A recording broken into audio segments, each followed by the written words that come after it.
He's swung on and hit the air to right field deep. And you can't forget about this one. Blaze Salter hits number 5, and the Newport Gulls retake the lead.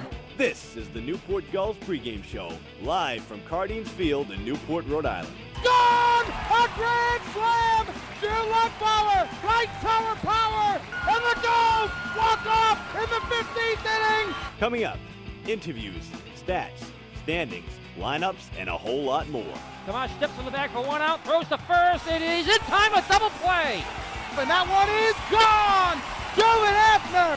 A high drive, left field deep. Bolzano going back, looking up. This ball is a two-run homer. P.J. Jones hits it out. Stay tuned. The pregame show begins now on the NECBL Broadcast Network. Let's take it down to the field. Here is Newport Gulls play-by-play broadcaster Tolan Vaquero.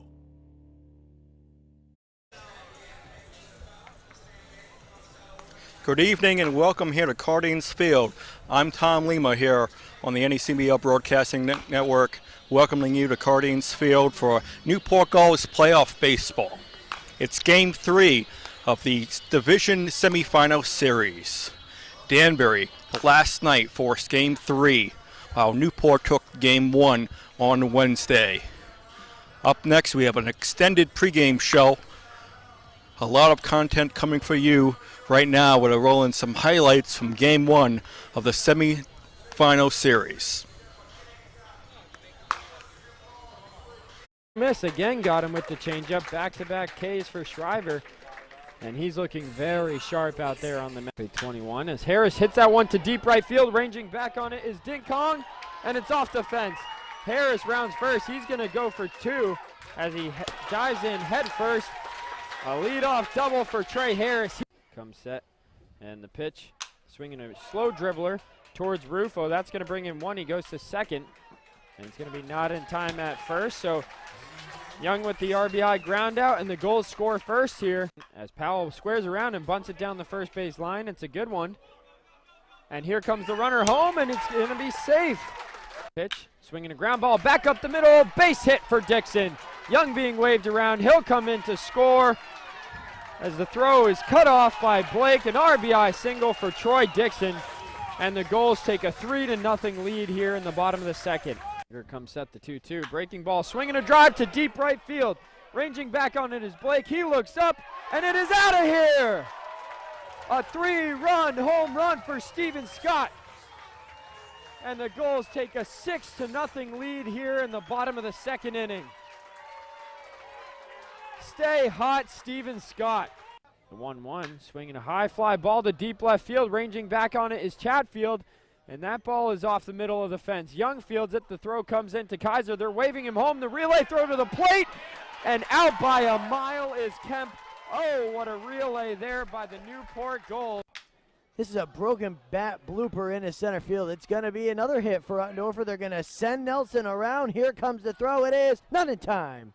And Nelson is Danbury's first run of this ball game. Here's the 1-1. It's grounded right back up the middle off the foot of Shriver. It goes right over. 3-2 to Villar. Swing and a miss. The changeup. 9 strikeouts through 6 innings. My goodness. And the 1-1 is hit right towards Montez, and it gets by him for a single into center field. It's an RBI single for Broden. It's now 7-1 Gulls. And in there for a called strike 3. Down goes Agresti.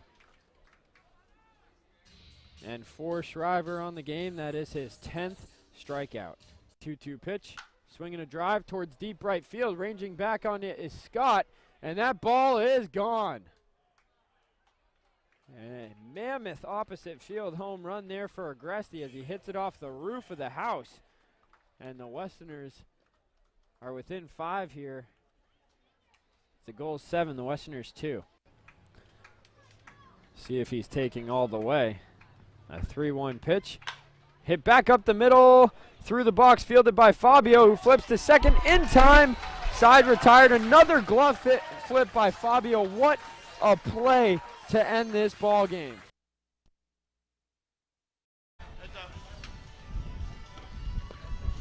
Well, the Gulls took Game 1 with a final score of 7-2 at home. They traveled to Danbury last night, and an offensive explosion for both teams led to a 10-8 final score in Danbury's favor. The Gulls fought every step of the way, including a grand slam by Chris Chatfield in the 5th inning.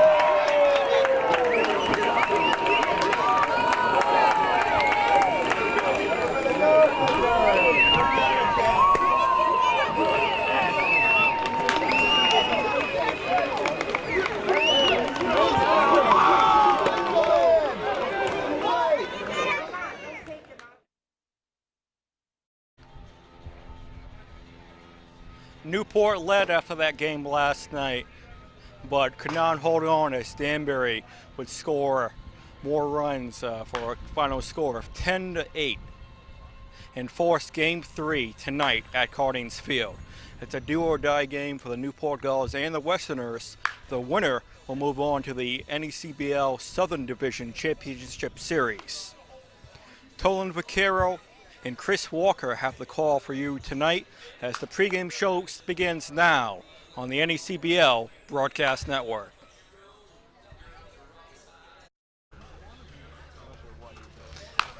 Welcome back, ladies and gentlemen. Newport Gulls pregame show. One more time, it's Tolan Vaquero here alongside Chris Walker. Chris, we were sitting here up there the other night. We weren't sure if we were going to get one more, but how's it feel to be back at Cardines Field for the last and final round?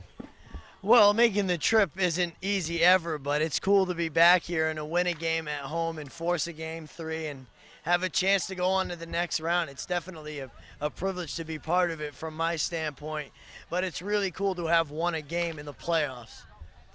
After the loss here at Cardines Field, you weren't sure how Danbury was going to respond, what their demeanor was going to be like, but clearly yesterday they came out swinging, they came out to play. What did you see from them?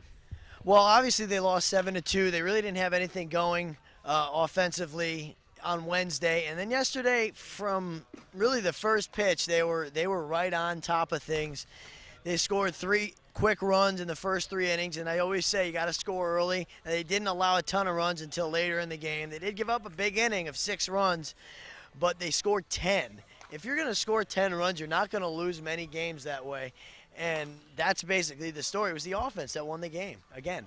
Well, I was keeping up with it on Twitter. Obviously, I couldn't be there. Nick Lima filled in for me in the booth, but I saw Danbury go out to this huge lead, and then that 6-run inning, Chris Chatfield with the grand slam. What were you thinking up in the booth at that point when Chatfield put the goals ahead? Well, I didn't want to talk to anybody. We went to break when Will John got taken out of the game, and a couple of guys in the press box were talking to me, and I just didn't answer them. I was just like, this is what it's going to come down to. And then both teams were so resilient during the game. Both teams came back from deficits a couple of different times. But it was just the mood right then was, I didn't want to talk to anybody. Well, it's a Game 3 here tonight. Obviously, winner go home. It's going to be a fun one. How excited are you for this game? I'm pumped up. The players are pumped up. I'm excited to just do another game in Newport with Tolan Vaquero. It's always fun. But just to be a part of an elimination game for both teams, it's like a Game 7, winner go home. That's the best kind of game to be doing. Well, Chris, last time we're out here, going to hand over the mic to you. You can ask me one question, however many questions you like before we conclude. I got 2. First of all, Tolan Vaquero, let's hear about you. What's your background? Well, I just graduated from Eckerd College and started broadcasting down there as a freshman, broadcasted soccer and then baseball as a freshman there. Sophomore year, walked onto the soccer team, so then I only started doing baseball, did that for the next 3 years. Graduated, came home. Chris Pava, general manager, Chuck Pava's son, contacted me saying that the Gulls needed a broadcaster, went in for an interview, and here I am. And one more. Now this one's a hard one. In 3 words or less, how do you guys win this game tonight for Newport? Pitching, home runs, and a pass ball. Tolan Vaquero, everybody. Thank you, Chris. That'll do it for the final time. Chris Walker, Tolan Vaquero here. The Broadcasters Roundtable Newport Gulls pregame show continues next here on the NECBL Broadcast Network. Welcome back to the pregame show here on the NECBL Broadcast Network. I'm Shannon O'Connell here with Troy Dixon, Derek Beaupre, and Chris Chatfield for Gulls Eye View. How is everybody doing today for Game 3? We're doing great. How about you? Very excited. Chris? Awesome. All right. Like I mentioned, it's Game 3. We lost last night at Danbury, which is a bit unfortunate. But Chris, you had a grand slam. How was that? It was pretty good. 2 at-bats before that, I struck out on change-ups. And Troy over here, he told me just to wait back and treat a change-up as a fastball. So that's what I did my next at-bat, and ended up being a grand slam. And how did you feel once you realized that it was out of the park? It felt great. We were up by 2 runs, so it was awesome. Okay, thanks. And Troy, you had a really good game offensively too. You went 3 for 3. Yeah. No, I just felt good at the plate. Just, try to string together good at-bats and get things going. Danbury had their best pitcher out there. What went through your mind when you were at the plate? Just, stay in the zone. Don't chase. Know what he's trying to pitch me, and when he makes a mistake, you hit it. And Derek, you were our closer last night. What was the situation when you came in? It wasn't too bad of a situation. Things got a little bit out of control, but kept the composure and just tried to get out of the tough jam. And how was it playing at Danbury as opposed to playing here at Cardines? I'd way rather play at Cardines. It's a great atmosphere, better mound, just all around better everything, I feel. And what have you been doing last night and this morning to prepare for this game? Nothing really, just resting. My body's been kind of tired. We've been playing every day, so just trying to get my mind mentally prepared and just relax. Did you do anything special in batting practice today? No, just try to hit the ball hard and just put together good swings and get loose. Okay. So tonight, if we win, we go on to the we're in the semifinals. The next round, which is the Southern Division Championship. If we're at home, how is that going to be tomorrow? I'm sorry, could you repeat that? I'll just ask Troy. No, it should be fun. This Cardines gets, a lot of fans and the atmosphere is good, so we're just going to have fun. All right, and what are you looking forward to tonight's game? Winning, moving on to the next round. Okay. And what's your opinion on Danbury? It's a great ball club. I'm excited to be in the dugout for this one. I was on the mound last night, didn't get in it too well, but tonight we're gonna get after it. We're gonna win tonight? Oh yeah, definite win. Oh yeah, what do you think about the players? They're great guys. They're real class acts. What do you think the final score is gonna be? 7-2 Newport. All right, sounds good. We'll see if that happens. Yeah, that was the first game of school. All right. Looks like history is going to repeat itself, but we won that game, so maybe it will, maybe it won't, but we'll see. Pre-game show continues next right here on the NECBL Broadcast Network. Welcome back, ladies and gentlemen. Once again, Newport Gulls pregame show. It's time for the manager show.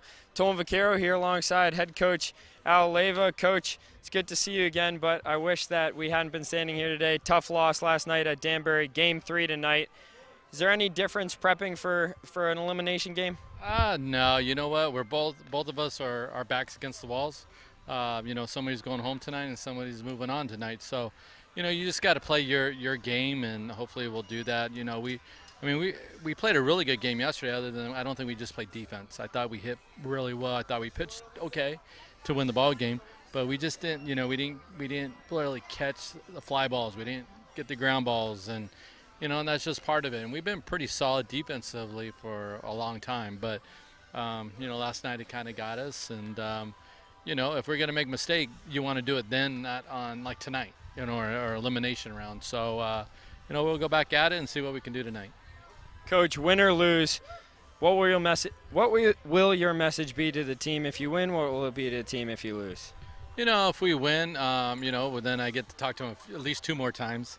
But we're hoping like maybe 4 more times. But, if tonight is our night, where we don't move on, I'll just say to them thanks for their character, for working hard. And as a head coach, that's all you can ask for. I'm not their everyday coach. I got to make this experience pretty pleasant. At the college level now, it's a business. And so here, we don't make it a business. We make it a family.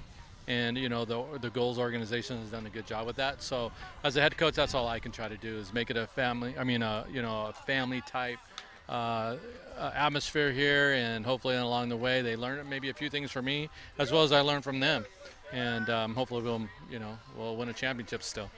Well, they have a tremendous amount of respect from you. I'm sure they have learned a lot. If there's one thing you can point to, what's it going to take to get a win tonight? I think for us, like I said all along, just consistency. Productive outs. Getting that key hit with 2 outs as well. But even productive outs is very important. You saw that on Wednesday. We might have a runner on second base, nobody out, and we move the guy over to third. We might have 1 out, or maybe it turns into a base hit or an error. If we can do that tonight, and plus it comes down to pitching. If Andrew gets us a good pitching performance, I think we have a chance. Well, I was just going to ask, Andrew Gist on the mound tonight. Is 5 going to be enough for you guys? Elimination game, how many of your players are you willing to use out of the pen? Well, there is no tomorrow, so you got to use everybody. But in the same token, you got to have a couple guys ready for tomorrow, which we do, we'll use everybody that we have to. Campbell's good for an inning. He'd get the start on Sunday if we can make it that far, if we get through tonight. So we're in good shape pitching-wise. We really are. But you definitely have to make sure that you have a couple of guys tomorrow. But like I said, in that same token, there's no today, there's no tomorrow. So we have to make sure we get it done today. And Coach, lastly, what's the situation at catcher? I heard Dixon took a foul ball off his chin yesterday. Feeling a little bit wheezy, but he's still in the lineup. What's going to happen with that? Yeah, he's over the last probably week. He's had a catch, or last 2 weeks. He's pretty much since we lost Ben. He's pretty much had a catch every day, and there's been a couple days where we were able to do it with Charlie. And then when Charlie left, Troy's been the guy, and he's gotten a few times, over the last 4 or 5 games where he's just got straight back, foul tip right in the mask, and after a while it takes a toll. And I think yesterday was, the final straw for him. But he's like he said, he goes, I need a day off or 2 on the catching side, and that's just to protect him and his health. He wants to be back out there, but like he said, he goes, Coach, another foul ball, then I'm probably done for the season, and we definitely don't want that anyways. Even so, he said he's good to go hitting wise.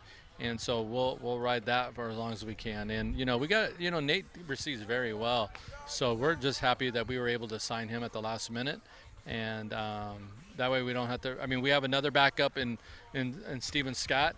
But, that's just a possibility if something goes wrong with Nate. So we do have a reserve. And, but, hopefully we won't need that. We'll see if Dixon can keep that 1,000 playoff batting average going. Coach, it's been a pleasure. Hopefully this isn't the last time this season we stand up here. And all the best tonight. Hopefully we can come out with a victory. That'll do it for the Manager's Show. Newport Gulls baseball starts right now here on the NECBL Broadcast Network. Once again, here's Colin Vaccaro and the Newport Gulls broadcast.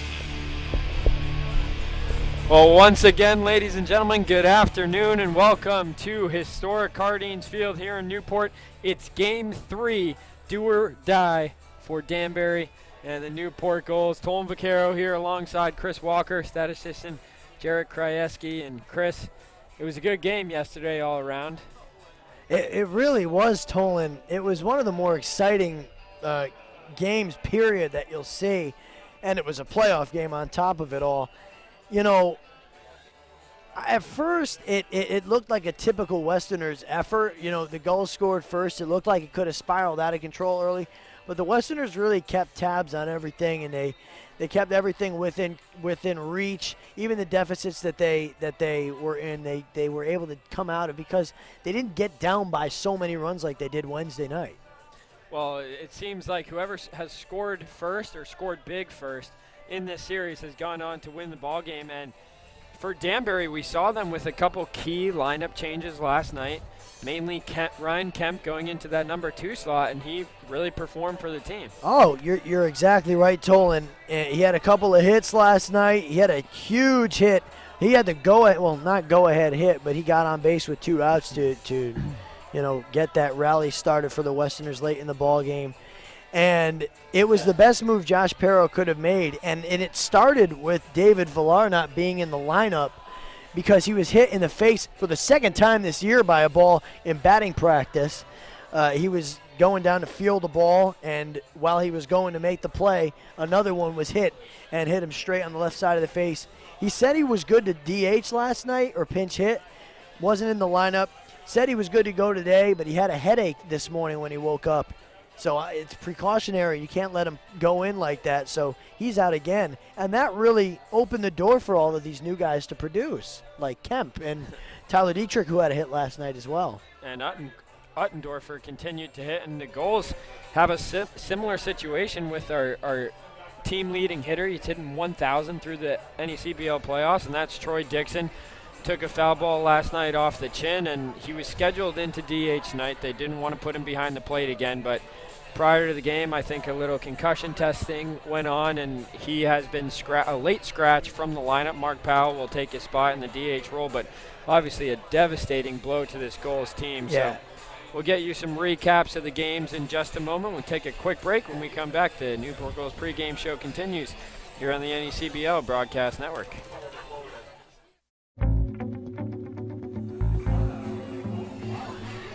Well, folks, it all began here at Cardines Field on Wednesday night, as it was the Gulls versus Danbury for Game 1 of the Southern Division semifinal in the NECBL playoffs, and that game lasted 2 hours and 40 minutes. It was really capped off by the 6th-run second inning the Gulls had, and a 3-run home run by Steven Scott, and then it was Hunter Shriver who really paved the way.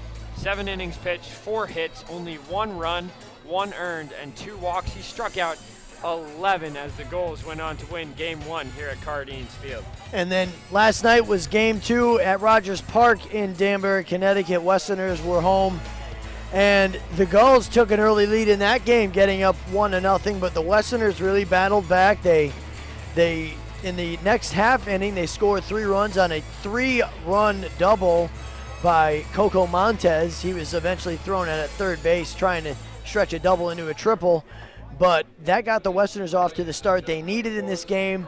Then Newport kept chipping away, made it 3-2, but the Westerners had another big inning and then went up by 4 by a score of 6-2. And then the 6-run 5th inning against the Westerners, thanks to Chris Chatfield's grand slam, made it 8-6 Gulls. And at that point, I'll tell you, Tolan, I thought the Westerners were done, but they were very resilient. They scored 2 more runs in the 2 more runs in the 6th to tie the game up, and then they took the lead late in the game in the 7th inning. That's all they needed. They won 10-8.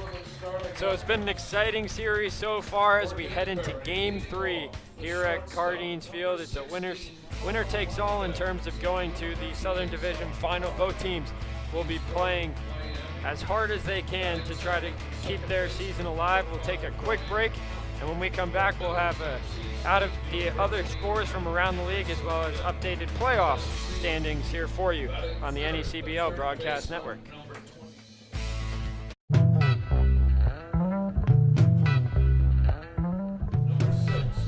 Welcome back, folks. Just moments away from game time, but first let's throw it over to Shannon O'Connell for a look at other action around the league last night as well as today. All right, so last night, Sanford won at home against Upper Valley 12-2 up at Goodall Park. And then Valley also won at home 5-4 against North Adams at McKenzie Stadium. And then New Bedford won at home 2-1 against Mystic. So all the home teams won last night, Danbury, Sanford, Valley, and New Bedford. And then for the games tonight, only one of them has already started up at the Shipyard. It's New Bedford versus Mystic, and Mystic is up 2-0 in the bottom of the 2nd. And all the other games, we got Sanford versus Upper Valley, Valley versus North Adams, and then Danbury versus Newport. Thank you, Shannon. So the Southern Division, every series is going to the max 3 games.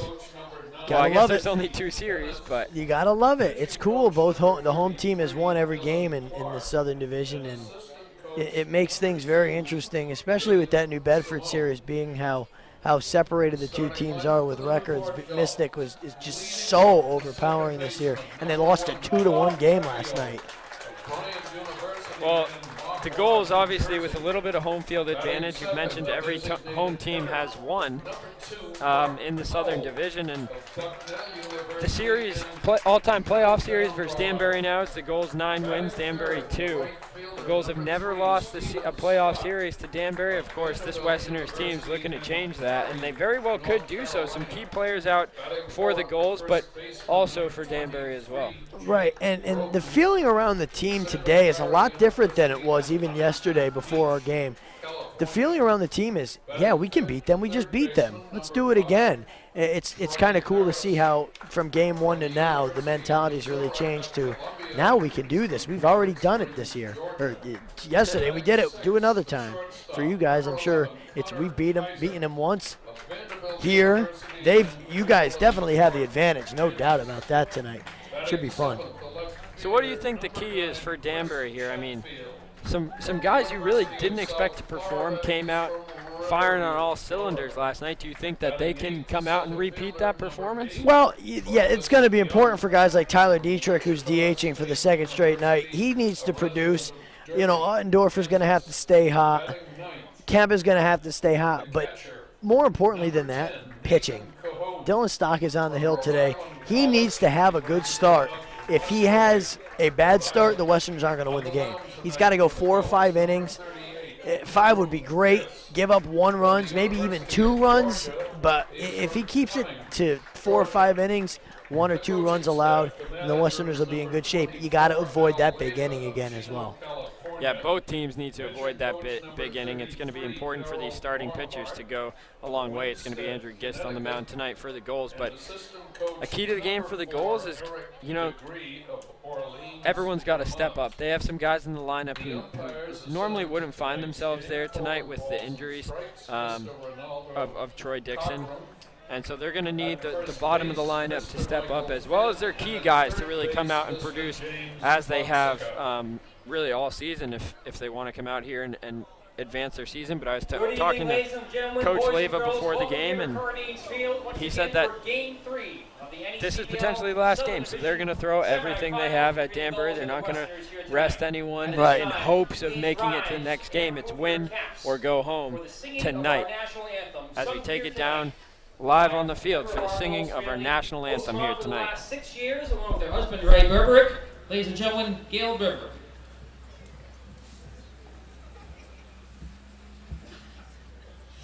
Oh, say, can you see by the dawn's early light what so proudly we hailed at the twilight's last gleaming, whose broad stripes and bright stars through the perilous fight o'er the ramparts we watched were so gallantly streaming, and the rockets' red glare, the bombs bursting in air, gave proof through the night that our flag was still there. Oh, say does that star-spangled banner yet wave o'er the land of the free and the home of the brave? Wonderful rendition of the national anthem sung there by Gail Berberick. Thank you very much, Gail. We'll take a quick break. When we come back, the starting lineups for you here on the NECBO Broadcast Network.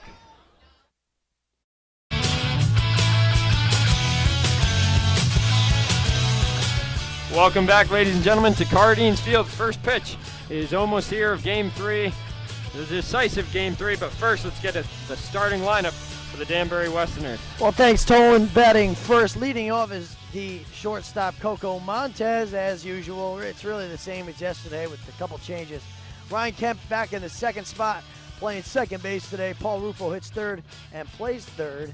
Sean Blake is at first base, cleaning up. Gio Ding Kong hits fifth and is in right field. Jason Agresti is catching and hitting sixth. Tyler Dietrich will DH again and hit seventh. Kyle Hart back in the lineup tonight at left field, hitting eighth. And Jesse Uttendorfer rounds it out, playing center field, hitting ninth. It's a very strong lineup for the Westerners. And now we take a look at Andrew Gist, who will be on the mound for the Newport Gulls today. In the playoffs, he's yet to throw at all, but on the regular season, he was 4-3 with a 3.83 earned run average. Very solid. In 9 games, he started 8, struck out 52 batters, only walked 13. So a very solid pitcher out there on the mound. He'll be looking to build off his last start, which went 5 innings, only allowing 1 run, striking out 8. And then he'll be backed up by this lineup that starts with Cole Fabio at the top. He leads things off, and he'll be at second base. And then Mark Powell out there as the DH. Powell comes in late after Dixon was scratched. Batting third and right field will be Steven Scott. And then the DH today, as we would expect, Jake Brote at first base. He's had a tremendous series as well. Trey Harris at third, hitting 500 so far in the playoffs, with Connor Kaiser, Chris Chatfield, Travis Young, and Nate Cahoon rounding things off for the Gulls. Nate Cahoon behind the plate for Troy Dixon, getting his first start at catcher. As we see the little FedEx man head out to the mound and get his signature from Andrew Gist. But tonight, couldn't be better weather for baseball. 75 degrees and sunny, perfect temperatures. Only 67% humidity with 15-mile-per-hour winds out of the south-southwest. And we've got a 3-umpire crew tonight. The home plate umpire is going to be Ronaldo Cockrum, and then he's backed up by the first base umpire Michael Finn and the third base umpire James Fonseca. As both managers finish their talk by home plate, Danbury's been here so much, I'm pretty sure they already know the ground rules, so yeah, it didn't take as long. This is my 6th time here this year. I mean, I'm not going to complain. No, this has been great every time. I love it. It's 6 times in one place. I've spent almost a week here. Wow. And every time, the last 3 times you've been here, we've said, not sure if we're going to get another chance to broadcast with each other. Every time it works out perfectly. This one will be the last time. And hopefully not my last of the season. Same. I think both of us want to continue broadcasting baseball. Yes, absolutely. It's been a great summer. There's going to be some withdrawal. Whether we win the championship or we lose tonight, there's going to be withdrawal. Sit at home doing play-by-play for the Mets and Yankees on our couch. So Andrew Gist out there on the mound, the lefty from the University of Georgia. Gist is one of these guys who throws decently hard. He'll sit around 89, 90. And he gives up about 2 to 3 runs a game. Never much more, never much less. Except for his last outing against New Bedford, only 1 run allowed. But he's been exactly what you want out of starting pitcher. It gives you a chance to win night in, night out. That's all you can ask. And hopefully he can do that here tonight, as Coco Montez steps in for the first batter here of Game 3 at Cardines Field, and the pitch on the way from Gist misses outside, 1-0. Tolan, I was telling Nick Lima last night, I was nervous in that 9th inning. I'll tell you what, I'm nervous today. It's just that feeling of it could be the end. A foul ball right back towards us up here in the booth. It could be the end, and I think that's why it's going to be such a dramatic game. Both teams are going to be fighting real hard. The 1-1 pitch. Breaking ball, swing and a drive towards deep right. That ranges Scott back as he battles the sun a little bit, but makes the play, 1 gone. Saw you stand up there already getting a little excited, Chris Walker. Well, you never know. I forgot what we were playing. If this was Rogers Park, that would have probably been off the wall, but that was wishful thinking. But yeah, it's the whole, and the teams don't like each other. if you haven't figured that out yet. The teams, there's a little bit of... The most chirping I've seen has been between these two teams at Rogers Park. Absolutely. So here's Ryan Kemp, who had a tremendous night last night. He swings through the fastball from Gist. It was good contact by Coco, even though he flew out. That's a good sign for Coco. He's seeing the ball. It was a 10-8 Westerners win last night at Rogers Park.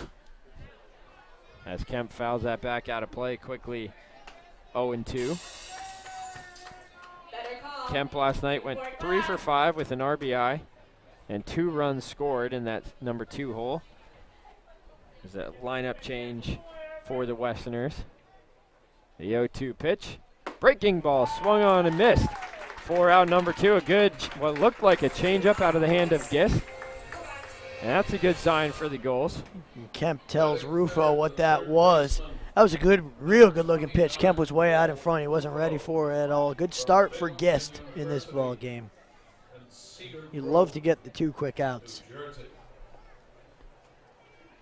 And so here's Paul Rufo now at the plate.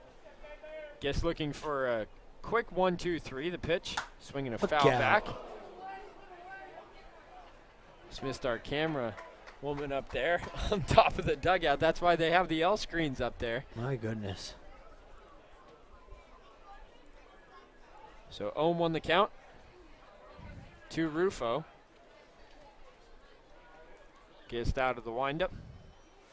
A pitch on the outside corner. 0-2. Gist has looked sharp so far here in the first inning.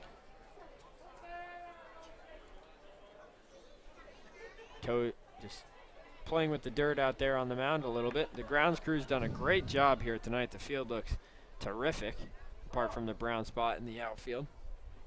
But that's to be expected. Yeah, it is August. And there honestly hasn't been much rain down here as the 0-2 pitch comes in and is fouled down the right field line towards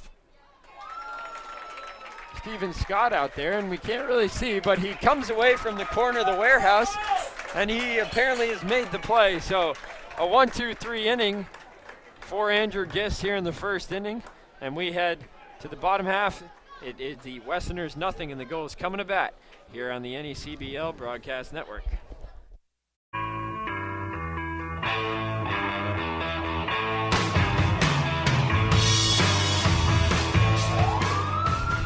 Welcome back, folks, to Cardines Field as Dylan Stock toes the rubber for the Westerners. And Chris, what can you tell us about Stock out there? Well, Dylan Stock's a junior righty out of Binghamton University.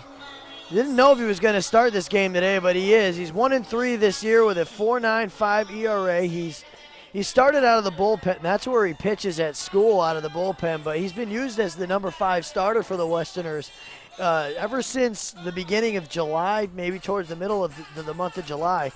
He's been the guy starting for them most of the 5th time around. He's getting the start tonight because Enzo Esposito's back was really bothering him last night and this morning. So he's in there hoping to get 4 or 5 innings out of him today, and especially hoping to get a clean first like we saw with Gist. Yeah, Gist a tremendous top half of the first inning. Of course, Stock will look to replicate that, as Cole Fabio will step to the plate. But first, let's get the defensive alignment real quick for the Danbury Westerners. Okay, Tolan in left field, it's Kyle Hart. Center fielder is Jesse Uttendorfer, and at right is Gio Dinkong. From third to first, it's Rufo, Montez, Kemp, and Blake, and then Agresti behind the plate, catching 4, Dylan Stock. Thank you, Chris. So here's Cole Fabio as he gets set to take his first cracks against Stock in the winner go home game 3 here, and he takes up and in 1-0. I can hear the dugouts from up here. Both of them chirping. Oh, they're going to be fired up tonight. The 1-0 misses away. I mean, some of these guys just came off games playing in the College World Series, and now they get to play playoffs of the NECBL. It's awesome. They're having a great time. The 2-0 taken outside. 3-0 quickly to Fabio, and if you're Stock, this is not the guy you want to allow to reach base here. as the first batter for the Gulls. He's very speedy out there and very capable of stealing a base. And in there for a strike. Fabio thought it was a little bit high. You know, the Westerners pitchers just don't throw strikes at Cardines Field, I think. Every time I've seen a pitcher throw here, they've been wild. That time it's up and in. So a leadoff walk drawn by Cole Fabio. Not the way Stock wanted to start here, and now that'll bring up Mark Powell, who finds himself in the number 2 hole tonight as the DH after a very, very late scratch by Coach Al Leyva, taking Dixon out of lineup just about 15 minutes before game time. You know, that's the worst way to start a game. I'm going to say it. That's the absolute worst way to start a ball game, by walking the leadoff man. That shows no control. None. So here's Powell. He lays down the bunt down the first base line, and it's a good one. And he's done his job as the throw goes to second, and Fabio just back in safely. Fabio almost got caught sleeping out there at second base. You see the replay here. A fabulous bunt by Powell. Did exactly what he needed to do. And then the throw down to second there by Blake, just not in time to get Fabio. So a runner on second, 1 out here for Steven Scott. If that throw was online, it might have gotten him from Blake. He threw it a bit towards the third base side of second. At least you get the 1 out. You need to get 1 out on that play, absolutely. And I think that's one of the first sacrifices I've seen the Gulls get down this season. I say it pretty much every game, but they had one last night, I know that. I forget who did it, but somebody had a sack bunt. Dylan Stock's got to find that strike zone and stop getting behind hitters. He falls behind Scott, 1-0. Checks on Fabio at second. The 1-0 pitch taken high. 2-0 the count to Steven Scott with Jake Brote on deck.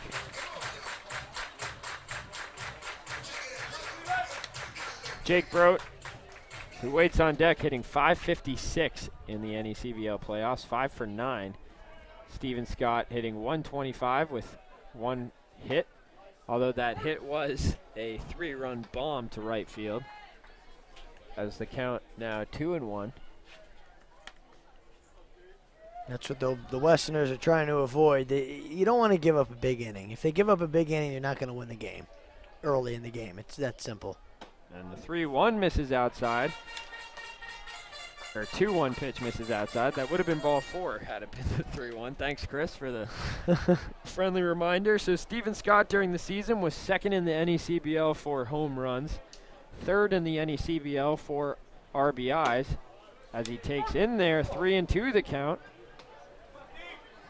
If I were Stock, I would just throw a fastball, give him something to hit. Let him. I know what you're thinking, but you got to get a pitch in the zone. You can't walk another guy. You just want to make sure you don't put it in his wheelhouse because he will not miss. So right. As Stock checks on Fabio at second. Scott very capable of putting one over this 28-foot Cardines fence. Another pickoff attempt. We did see the other night here at Cardines Field on Wednesday night, Cole Fabio steal back-to-back bases, stole second, then stole third.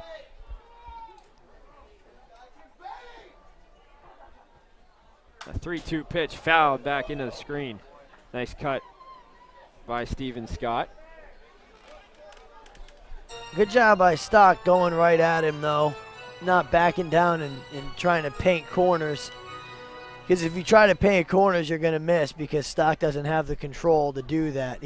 All season, that's the one thing that's been consistent. He doesn't have the best control. He's a relief pitcher. Although as a pitcher, when you go out there, it's hard to say, I just want to throw it anywhere over the plate for a strike. That's kind of dangerous. You're always trying at least to hit a spot. I think Scott just swung at ball 4 right there. Looked high to me. Potentially a little bit of nerves here for both sides. It's a game 3 of the NECBL playoffs. I know it is for me. Although a lot of these guys have probably played in bigger situations in their college careers. The pitch to Scott. Checks his swing, and it's in there for a called strike 3. A very late call by home plate umpire Ronaldo Cockrum, as Steven Scott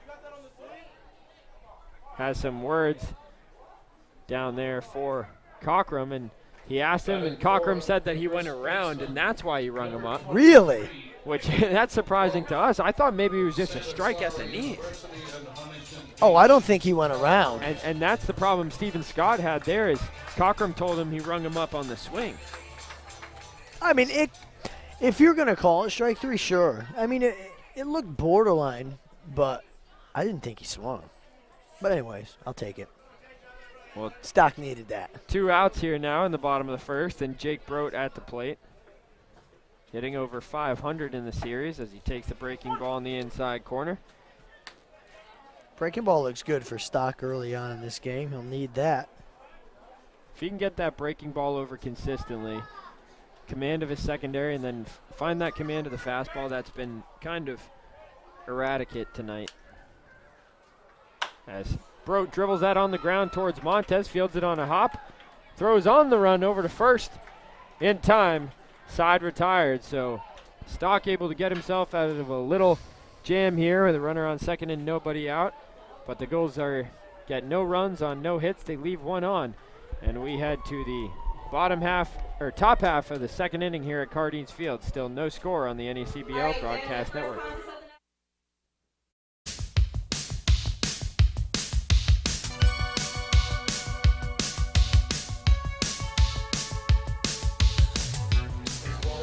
Welcome back, ladies and gentlemen, to Cardines Field as Andrew Gist toes the rubber and gets ready for his second inning of work. But while we have a moment, let's take a look at the Newport Gulls defensive rotation out there in the field. It's going to be Chris Chatfield out in left with Travis Young in center and Steven Scott out in right.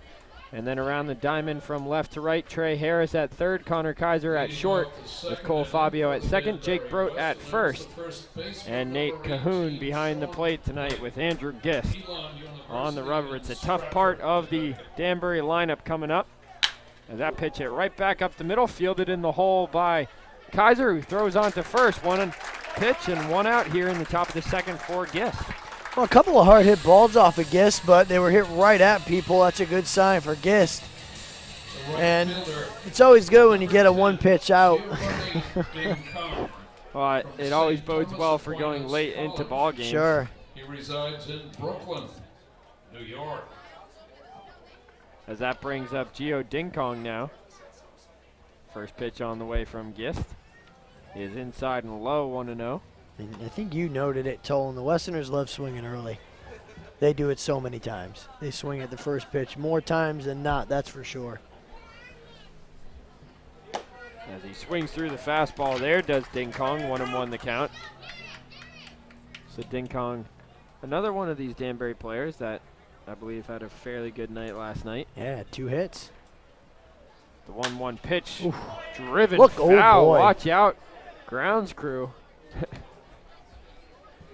Someone had to hit somebody. Taking that one. I think it hit somebody right in the arm. Wow, and that's off the bat of Dingkong.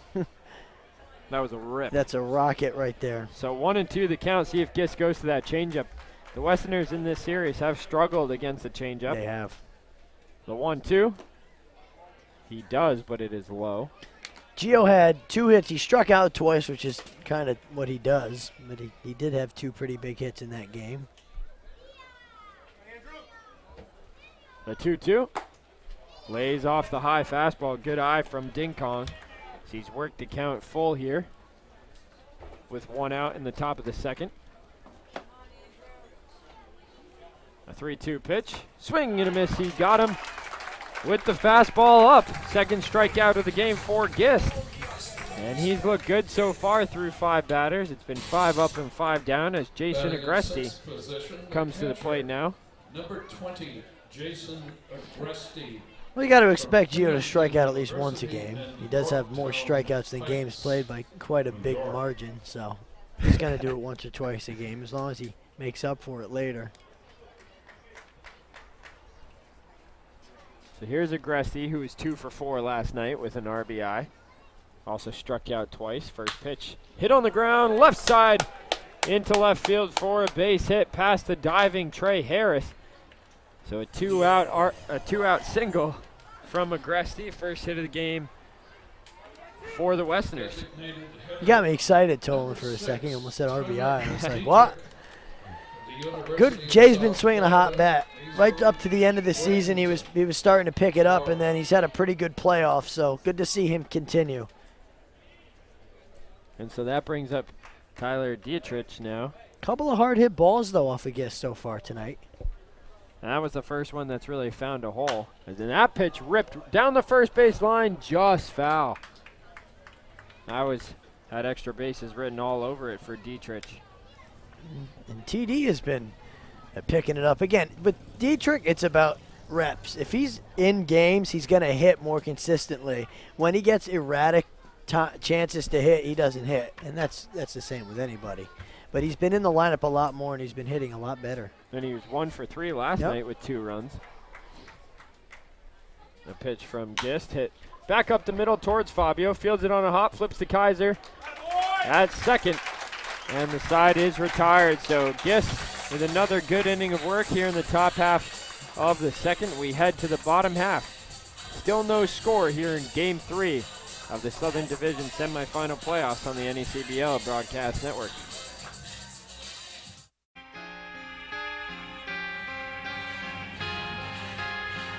Leading off the second inning for the Newport Gulls. Well, it's Trey Harris who makes the long and slow walk over to that third base side as he gets set to take his first cracks of this game up there at the plate. Facing off against Stock. Both Gist and Stock have looked good so far here tonight. First pitch to Harris, taken on the inside corner for a called strike. This is going to be the biggest inning for Stock tonight. It's where the Westerners have had trouble all year in the second inning on defense. And this was the inning on Wednesday that the Gulls really broke out 6 runs in that second inning. Yeah, it's going to be important to have a clean second for sure. As Harris hits that on the ground left side, backhanded in the hole by Montez, who throws over to first. A strong throw in time to get Harris. Put a little extra on that one, did Coco. Good to get the first out of the inning. I can't stress it enough from the Westerners' standpoint. That was huge to get the first out. Absolutely. And a big difference that I've seen here in the NECBL compared to Division II down at Eckerd College, which is very good, don't get me wrong. Sure. But the shortstops just don't really have the arm to make those plays on a consistent basis. Right. So many of them here. I mean, Coco, he's been drafted by the Nationals out of high school, but he's got a tremendous arm at short. As Harris, who runs fairly quickly, was thrown out by several feet on that ball in the hole. So now it's Connor Kaiser, and 1-1 the count on him. Connor Kaiser hitting 143 so far in the playoffs, 1 for 7 with an RBI. And he hits that one on the ground towards Montez, who comes in on it quickly, and a nice throw over to first. Tremendous transfer there for Montez. We were just talking about him. Another nice play and 2 quick outs for Stock.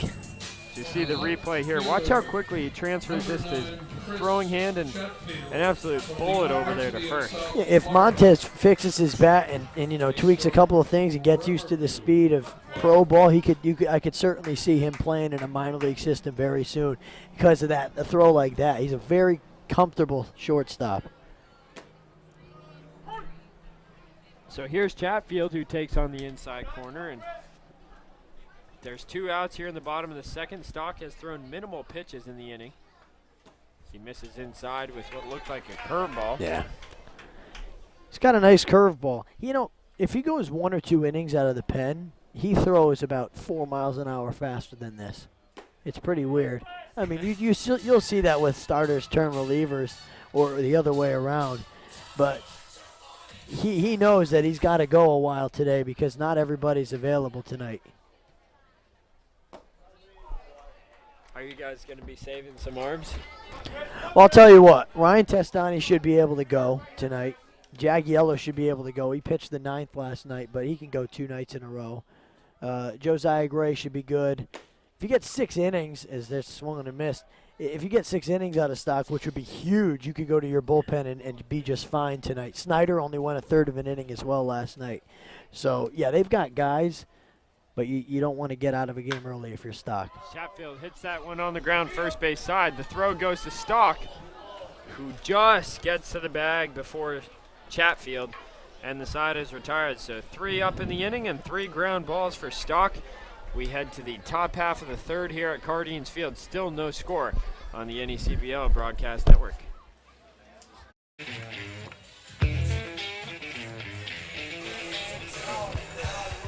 Welcome back, folks, as we're set for the top half of the third. But first, let's throw it over to Shannon O'Connell real quick.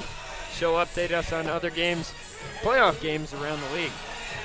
Yep, up at the Shipyard, New Bedford 2, Mystic 3. So Mystic's actually up at home, like we mentioned before. Every single home team has won so far, so maybe that'll be the case tonight. Hopefully it's the case right here at Cardines. But moving on to bottom of the second, Sanford 1, Upper Valley 1 up at Maxfield Sports Complex. And it's also the top of the second at Joe Wolfield Valley versus North Adams, both tied at 0, just like the game here in Newport, 0-0 Danbury versus Newport. Back to you guys. Thank you, Shannon. Well, we see Mystic ahead of New Bedford, and Mystic, who finished the season with one of the best records in the NECBL. Their bats just tremendous. And that was kind of a funny story for me, because I know I only went over to Mystic within the first 10 games of the season, but they were talking about just how they didn't have the bats or whatever. Oh, that's not the case now. But they didn't change a lot of their personnel. Right. Everybody just kind of gelled really nicely and heated up at the perfect time. I mean, they were red hot going into the playoffs. As Giss misses there with the fastball. Now 2-1 the count on Kyle Hart. Kyle Hart, the number 8 hitter today for Danbury. First pitch from Giss, or I'm sorry, the 2-1 is ripped into left field right in front of Chatfield. Second base hit of the game. Westerners have had a couple of good swings so far off of Gist. A lot of them have been outs, but it's good to see a couple of guys on base, and always good when your leadoff man gets on. We'll see if Uttendorfer and then Montez, see if they can maybe move him over. I would be shocked if Uttendorfer didn't bunt right now. Well, Uttendorfer's been red hot, 2 for 3 yesterday with 2 runs scored as Gist comes set. Uttendorfer does square around and bunts that one down the first base line. Fielded by Gist as he spins and throws. And they're going to call him safe at first as Brote took his foot off the bag. You're going to give it an error on the pitcher. Well, you see the throw here. I think Brote could have kept his foot on, but knew it was going to be a tough play. And we see in the majors sometimes they kind of cheat, pulling that foot off to make it look like they've caught the ball before they have. No, at first glance, I thought he was safe because it looked like his foot was definitely off before, and that's a big break for the Westerners, as that should have just been a sack bunt. And now Jesse gets an 0-for when he was just trying to sacrifice Hardover, but the Westerners will take it, and so will Jesse. And this is a big situation for Gist. Second and first, nobody out, and Coco Montez, who had 3 RBIs in last night's ball game. And Montez squares around and bunts it down the third base line, taken foul by Harris. Go ahead. Credit the hustle there from Hart. Listen, there was a play like that yesterday where one of the Westerners bunted, or took basically a swinging bunt down the line, and your third baseman, Harris, went to get it, and he touched it before it went foul. And it went foul, and he pretended he didn't touch it, but the umpire saw it, and he got very upset. He just tipped it. He could have waited another second, and it was fair. Or foul, rather. So 0-1 the count. See if Montez squares around again. He does very early. The pitch is taken way up and away. 1-1 the count on Montez. Danbury threatening to score first here in Game 3.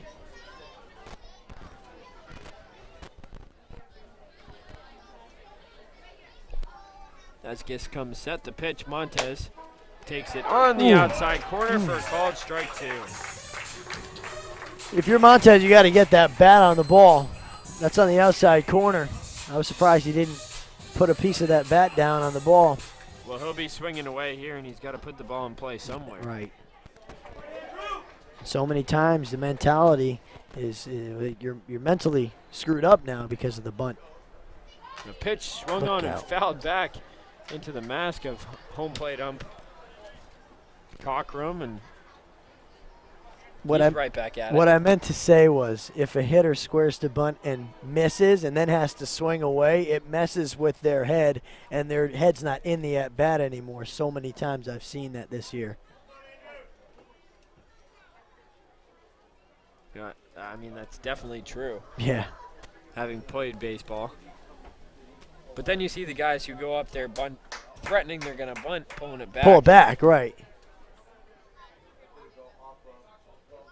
They just call a balk on Gist? I don't know what they call. I think Hart might have called time to go talk to third base coach Richie Bennis. Maybe a sign he didn't understand the sign. Hart has been in and out of the lineup the past few days, so maybe they changed some signs up or something, and he wasn't aware. Well, it's going to be interesting seeing how Cahoon catches Gist behind the plate tonight. Not used to being out there for these starters, and it's really his game. Or I wonder if Coach Aleva is calling the signs. That pitch chopped to Harris. Goes to second for 1, on to first. In time, double play. A 5-4-3 double play as Gist manages to get 2, and now he's one step closer to getting out of the jam. Well, if you're Montez, you don't want to. That's the last thing you want to do. Absolute last thing you want to do. But they get the runner over, and here's a chance to take the lead for Kemp, who's been red hot. So that's the consolation there. You got the go-ahead run at third base. Every time I see Kemp play, he grows on me more and more. First pitch. Fouled down the right field line. That's going to find the warehouse roof. Steven Scott ran about 100 feet 3 or 4 times into that right field corner to try to flag down foul balls yesterday at Rogers Park, and he actually came up with one of those 3. He was sprinting quite a few times. A 0-1 pitch. Swinging a drive down the left field line. That's going to fall and be a fair ball as it heads to the wall. Coming in to score is Hart. Rounding first and heading into second with a 2-out RBI double is Ryan Kemp. And Danbury scores first here in Game 3 as they take a 1-0 lead. Well, Kemp, we made you look good. Well, at least I made you look good. Before every game, he goes, make me look good up there, buddy. And, hey, he looked great on there. What a swing. You said he was growing on you. He couldn't have helped his case for you there. No, well, I was about to say, unless he's scoring against us here in today's game, and he did just that. But that was exactly where we want to place the ball. I mean, there's nobody, it's no man's land out there in left field. I mean, coming into the playoffs, his average was only, what, 160? Yeah. Oh, he's on fire. These 2 games, he's been terrific. Pitch to Rufo. Swung on and hit in the air towards Jake Brote over there at first as he makes the catch to retire the side, but the Westerners score first here on the RBI double by Ryan Kemp, and we head to the bottom half of the 3rd inning. It's the Westerners 1, the Gulls 0 here on the NECBL Broadcast Network.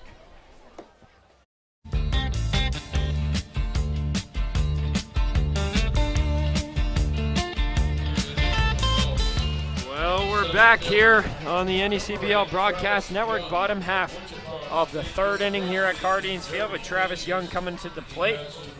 The Gulls now trailing Danbury 1-0. How's it feel, Chris, to have taken the lead? I'm very happy to have taken the lead. It's nice, but it's the 3rd inning of the game, and it's 1-0. Although stocks look great. It was 10-8 last night, too. I know stocks look great, but it's the playoffs, and every run means so much. I get it, but this is a 9-inning game, so you can't get too excited. The 0-1 to Young, swung on and missed quickly. 0-2. That was a tremendous pitch by Stock. He just rode it in on the hands of Young, as Mystic now leads New Bedford 5-2. And Upper Valley beating Sanford 2-1. They got smacked last night. 12-2 was it? Oof. I was talking to Nick Lima. How about Upper Valley this season? You got to love it in their first season as a team, making the playoffs. That's great. And last time I went up there to broadcast, as the pitch comes into Young, hit on the ground towards Montez. Bobbles it a little, but that arm has enough strength to get the tremendously speedy Travis Young. That's just excellent. What a throw. He bobbled the ball. It was a tough hop for Coco, as you see here on the replay. That's a brilliant throw. What an arm on Coco. He's got a little more extra behind it today. A little extra mustard out there. As Young goes down, and that's now 8 straight retired by Stock after a leadoff walk drawn by Cole Fabio. Now, how about Upper Valley? Tell me about when you were up there. I was just talking with their broadcaster, Dave Collins, and what a pick. About mid-season, he was saying, told him, we're in trouble. We can't pitch, we can't hit right now. Our team's in kind of a funk. We've lost 7 of the last 8, and they really turned it around. Oh, Dylan Stock he looks like he hurt something, perhaps, and here comes Josh Perro to take a look at him. This is probably the last thing you'd want to see. See if we can get a replay of that last pitch. Maybe he's looking at the dirt in front of him. I think he'll be all right. Maybe he'll throw a few pitches. I have no idea. I didn't see it. It was our scorekeeper, Jarek Krajewski. Yeah, something happened to him out there. Huh. He's throwing a couple pitches. You do not want to lose him. He is dealing right now. And as a baseball fan, you don't want to see him go either. No. But he looks okay to continue. Right. That's the one thing. Injuries, no team likes to see injuries for either side. And so here's Nate Cahoon. Took over tonight behind the plate after Dixon just unable to play. The count now 2-1.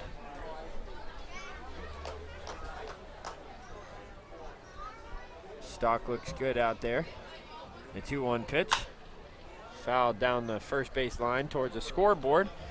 The count now 2-2 on Cahoon. Wouldn't it be something if Cahoon plays a big part positively for the Gulls in a game where is this his first start or one of them? One of. First start, actually. Wow. He takes on the outside corner, called strike 3. So an injury scare, but Stock comes right back. Striking out Calhoun looking. He's retired 10 straight, or 9 straight, and now Cole Fabio up with 2 outs here in the bottom of the 3rd. You know, I think it was just a problem with the dirt in front of the mound because that looked excellent what he did with Cahoon after falling behind 2-0. That was an excellent 3-pitch strikeout after that. You mentioned it'd be great to see Cahoon play a big role. Right. That was one of my keys to the game. It's going to take some of these bats that haven't been hot of late, the Powells, the Youngs, the Cahoons, to really have come through in this game. Tough task tonight with your 2 big guys out of the lineup. A pitch to Fabio. Again misses outside. He's seen 6 balls now and only 1 strike thrown from Stock. That was in the game plan today, perhaps. A 2-0 is high, 3-0 to Fabio. That pitch looked close. It was close. I mean, that one's a no-doubter right down the plate. But it's 2 3-1 counts to Fabio, and then Stock has looked great to every other batter in this game. So a 3-1 ripped down the left field line. That's a fair ball. As Fabio rounds first, he's going to try for 2. The throw comes to second by Hart, and it is off the glove of Kemp. It's going to be a double there for Cole Fabio, and Fabio a little bit lucky. He would have been dead in the water had that throw been handled by Kemp. What a throw by Hart. Kemp just didn't come down with it. Well, that's why they wanted to pitch around Fabio. There's your answer. especially with Powell coming up to deck now. You'd rather face Powell than Fabio. Although you got to love that hustle by Cole Fabio. Knows his team's down a run. He was out by 5 steps if Kemp. With 2 tough. outs, though, he's now gotten himself in scoring position. It's great hustle. Pitch to Powell, misses inside. There's the tying run at second base. So we've seen Cole Fabio. Both second basemen get it done with a double here tonight, although Fabio's didn't drive anyone. They're going to give Fabio a single on the play and an error on the second baseman. Okay, that Kemp. makes sense. I could see that. Not sure. I agree with that one. Okay. As the throw was high, it's tough for him to handle. He doesn't have all that height out there. You can argue with Jarek about that. So 3-0 the count now on Powell. Stock all of a sudden has lost command of the strike zone as he comes set. A 3-0 pitch right down the middle. Same count Fabio found himself in last at bat. That was a frozen ropey hit into left field. What a hit. And the 3-1 hit on the ground towards Kemp. Fields it on a hop, throws on to first, side retired. As Stock gets himself out of a jam after the 2-out double by Cole Fabio, we head to the top half of the 4th inning here at Cardines Field. It is the Westerners 1, the Gulls nothing here on the NECBL Broadcast Network.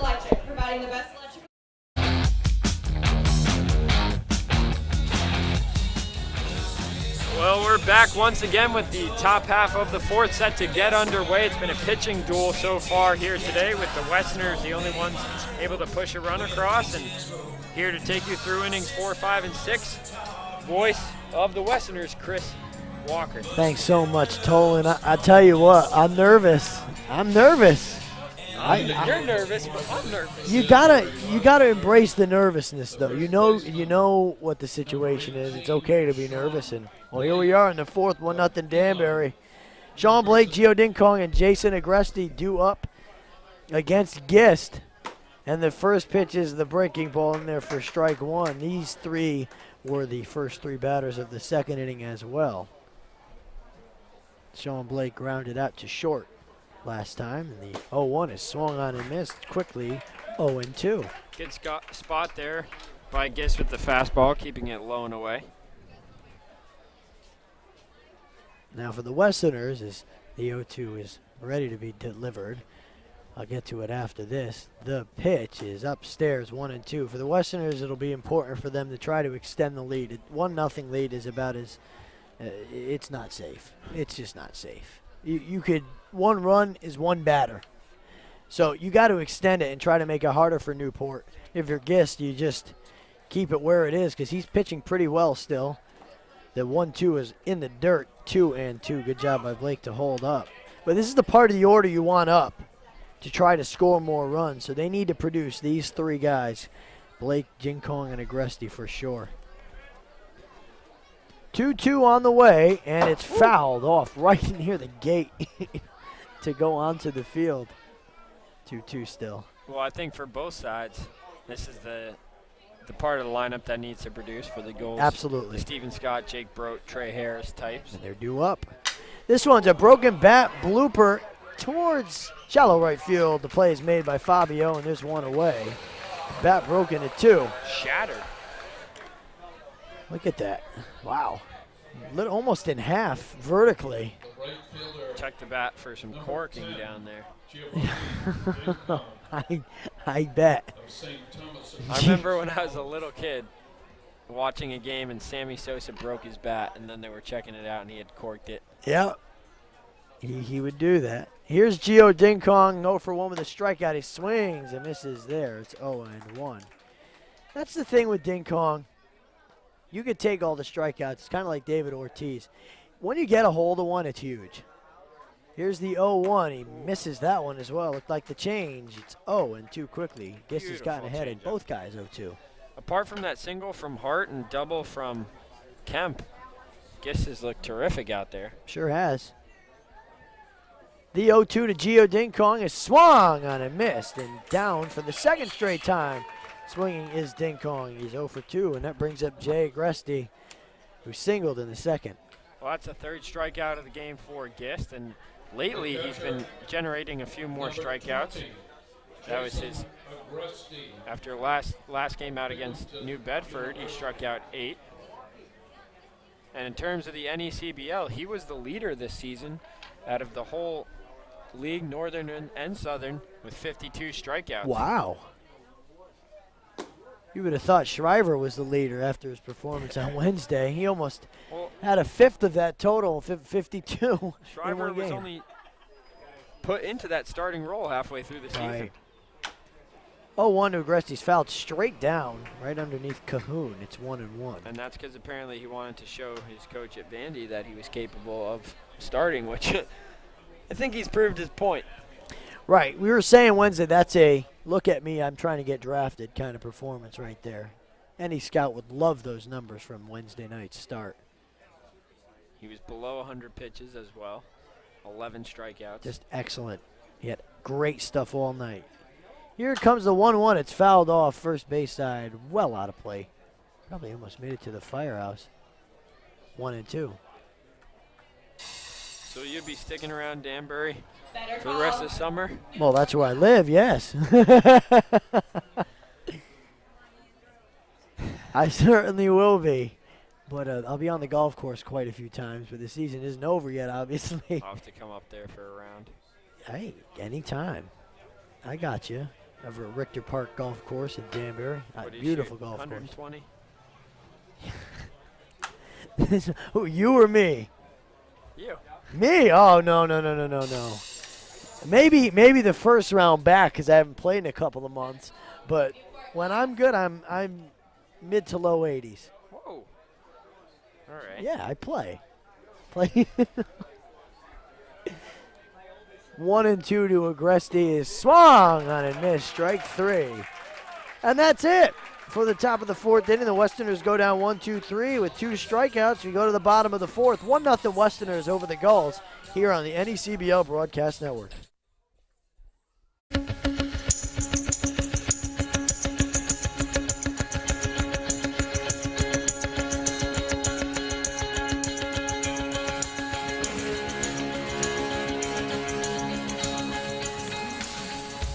And we're back on the NECBL Broadcast Network. Chris Walker and Tolan Vaccaro, little U2. Still haven't found what I'm looking for. I love that song. That was cool. I didn't know you had that in there. Sometimes I just want to let it run all the way till we get to the words, but no, I know. Well, anyways, Tyler Pano was out taking warm-up. He was the warm-up catcher today. I've never seen that in my life, actually. He was probably having fun catching for Dylan Stock. Stock out there for his fourth inning of work. He's going to face Scott Broughton Harris here all along the watchtower, which means it's Stephen Scott at the plate. Mr. Stay Hot, Stephen Scott, that is. Been only 1 for 9 in the playoffs so far. Hey, that means he's due. That certainly does mean he's due. Hey, Stock has looked great tonight. Throws a breaking ball just a bit high, 1-0. You know, all along the watchtower, how many times has that been remade by different bands? I mean, everybody has their own version of that song. I like the Hendrix one myself, as that's called Strike One. The Hendrix version is probably what I know the song by, to be honest. Yeah, so many people covered it. 1-1 is Stephen Scott. Hit him. It hit him. Leadoff man on. Not a good start for Stock in the fourth. Brings up Jake Broad, who's 0 for 1. And this is the part of the lineup you don't want to mess around with here if you're Stock. But it's also the part of the lineup that needs to produce for the Gulls, Jake Broad now. Right. If you can get through it, if you're Stock, if you can get, you know, a double play or something, or get through this without giving up a run, then you could probably come out for the 5th inning at least and face the bottom of the order pretty comfortably. But he's looked pretty good tonight. This is as good as I've seen him lately. First pitch, nice pitch.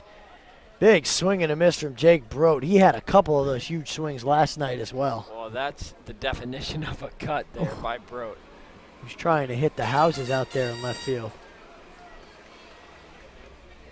He's either putting up a new net out there in right field with those pillars, those wood pillars there as the pitch misses inside. Jarek and I were kind of confused as to why there were big orange padding down there with these wood poles. They just put them up yesterday, apparently. I think people were too powerful this year, and people got sick of it out there. Their houses getting hit. I heard people They're complain. gonna have to re-shingle soon. Pitch misses again. It's 2-1 to the cleanup hitter. Isn't it all for the game of baseball, though? Until your window gets shattered 4 or 5 times. I You wouldn't can be saying only that, call yeah. Newport glass a couple times. Pitch just missed the outside corner.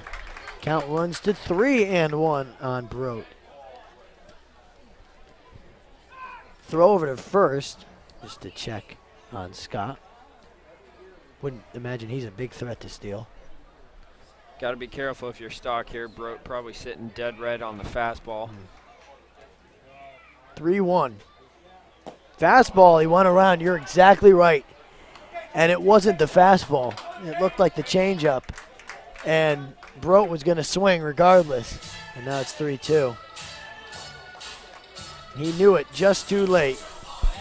Well, he's got to protect now, but Stock has to come with something in his own. You can't afford to walk Brote here. Not at all. The 3-2 called. Strike 3, outside corner. Oh, Brote hated the call. Yeah, he was ready to throw the bat, and he turned around and spoke to the home plate umpire, but that's the first out of the inning. I don't know. What'd you think, Tolan? Honestly, thought it caught the outside. I It was did a too. great pitch from Stock. And I'll call it fair for both teams if an umpire is being unfair, but it looked like he caught the plate. That was a tremendous pitch. I mean, it could have gone either way. And he's been calling that location all night. I see why Brote's upset. He was ahead in the count 3-1, and Coach Leva and pitching coach Daryl Moorhart had a couple words for Ronaldo Cockrum. But he's been calling it all night. Here comes Trey Harris, takes a called strike 0-1.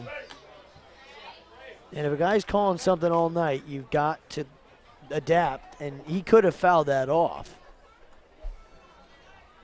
You're right. It was a little too close to take 3-2. 0-1 to Harris is a breaking ball. It's a bit high.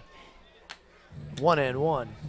Harris grounded out to short his last time up. One of 4 Gulls players to ground out to Montez, and that's not the place you want to hit the baseball at the moment. He's bobbled the ball and still made the play tonight. The 1-1 is in the dirt. Good stop by Agresti, 2-1. So that was Stock's third strikeout through 3 1/3 innings. And I said before the game, if they get 4 or 5 strong from him with 1 or 2 earned runs allowed, then Westerners are going to be sitting pretty right now. And, well, that's what he's done to this point. Pitch misses outside. 3-1 again to He's Harris. found himself in a lot of these counts, which is partially why his pitch count now exactly at 60 pitches through 3 1/3. Not a terrible number, but probably not where he'd like to be, although possibly the final game of the season, they'll probably ride him over 100. That misses ball 4. That was way low. They're 2 on with 1 out. And the Gulls are in business for Connor Kaiser. We'll see what Kaiser can do. He finished off the season red hot, and then he's been, I wouldn't say, you can't really call it a slump because it's only been 2 games here in the playoffs, but he's cooled off a little bit. Well, Tyler Pano is going to bring the catcher's gear down to the bullpen, which means somebody's probably going to start throwing. I'd be trying to think of who it could be. Maybe a starter. Maybe he got Enzo Esposito up if his back's okay. Or I have absolutely no idea who they would have warming up. Maybe Testani to go in for a long time. We will see as Connor Kaiser digs in with 1 out and 2 on. The pitch is high, 1-0. You do not want to walk him if you're Stock. Look for Stock to try to keep the ball low, though. If he can get a ground ball to Kemp, you know Montez is going to make the turn out there at second. Potential double play opportunity. Here's the 1-0. It's grounded back towards Montez. He flips on to second for 1 on to first. It's a double play. A 6-4-3 double play ends the 4th inning. And Stock gets out of further What'd I tell trouble. I know. We head to the 5th inning. 1-0 Westerners over the Gulls on the NECBL Broadcast Network.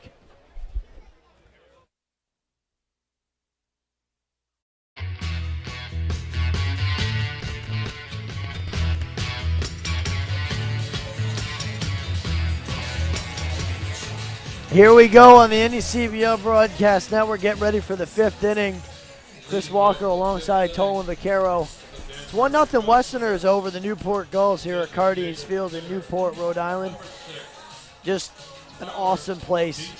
I love Newport. I love it. I love it here. As do I. I mean, I just love Rhode Island as a whole, but what a state. I also love the game of baseball, and it's been a great game so far here tonight. Sure has. As Tyler Dietrich fouls the first pitch, almost hit Kyle Hart on its way down into the netting. It's 0-1. Honestly, we can't ask for much more. A pitching duel and a Game 3 winner-takes-all playoff game, that's what you want to see. Right. This one popped up, and that's going to get out of play, too. Fan almost made a catch. This is a playoff-type game, and it's been being played like it is. It's kind of tense down there. I'd much rather see this than the 7-run inning and then one team has a blowout the whole game. Right. You know, it makes it fun. It's excellent. And it keeps you in the game and not getting as frustrated knowing you're only down by 1 run or you're up by 1 run and you're leading the game and trying to tack onto it. It's fun to play the game that way. As the 1-2 is a check swing. He went around. And that is the first out of the inning. Boy, something that Gist has done well tonight is getting the first batter out. The only time he didn't, Kyle Hart scored. See the trend there.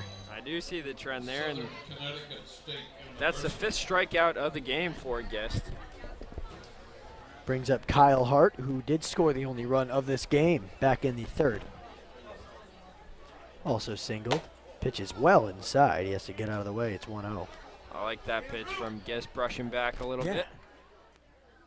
It's the 52nd pitch of the game through 4 1/3 innings for Andrew Gist. It's right where you want to be as Hart swings at a high fastball, 1-1. And he's got a little extra life on that fastball. Both pitchers having very, very good outings tonight. The 1-1 is high, 2-1. And the last time a Westerners pitcher went through 4 innings without giving up a run, I can't remember. It's been a while. It really has. And Stock is one of the guys who I wouldn't expect to do it, as I expected him to go maybe 4 innings, 2 runs. But he has looked. This is exactly what the Westerners needed, as the pitcher's in there for a call strike. Did 2-2. Shriver go more than 4 the other day? Shriver? He went 7, didn't he? No, without allowing a run. He allowed that 1 run. Oh, you know what? We'll have to check. He was in the 5th, maybe. I'll have to check. I was going to say. I'm going to check in Jarek's book right now.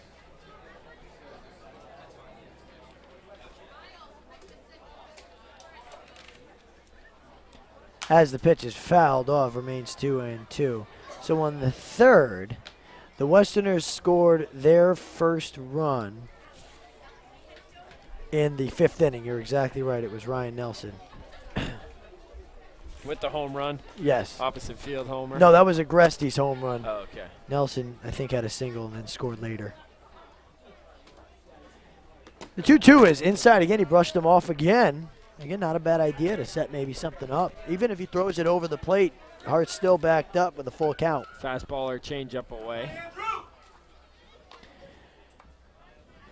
3-2 pitch is fouled off by Hart. Way to stay alive. He's fouled off quite a few pitches.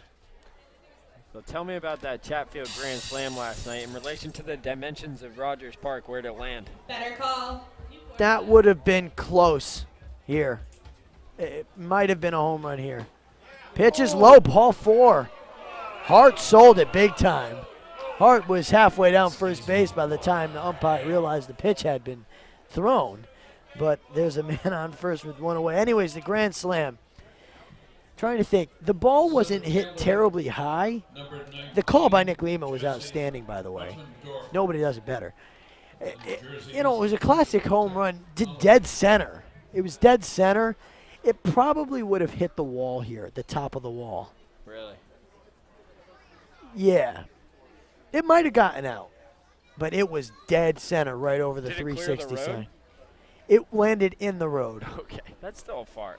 It was over the fans that sit out behind the fence in center field, so it was very well struck. It was a no-doubter. Off the bat, you knew it.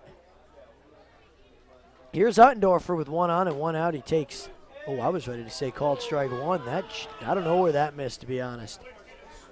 I was literally going to say in there for called strike.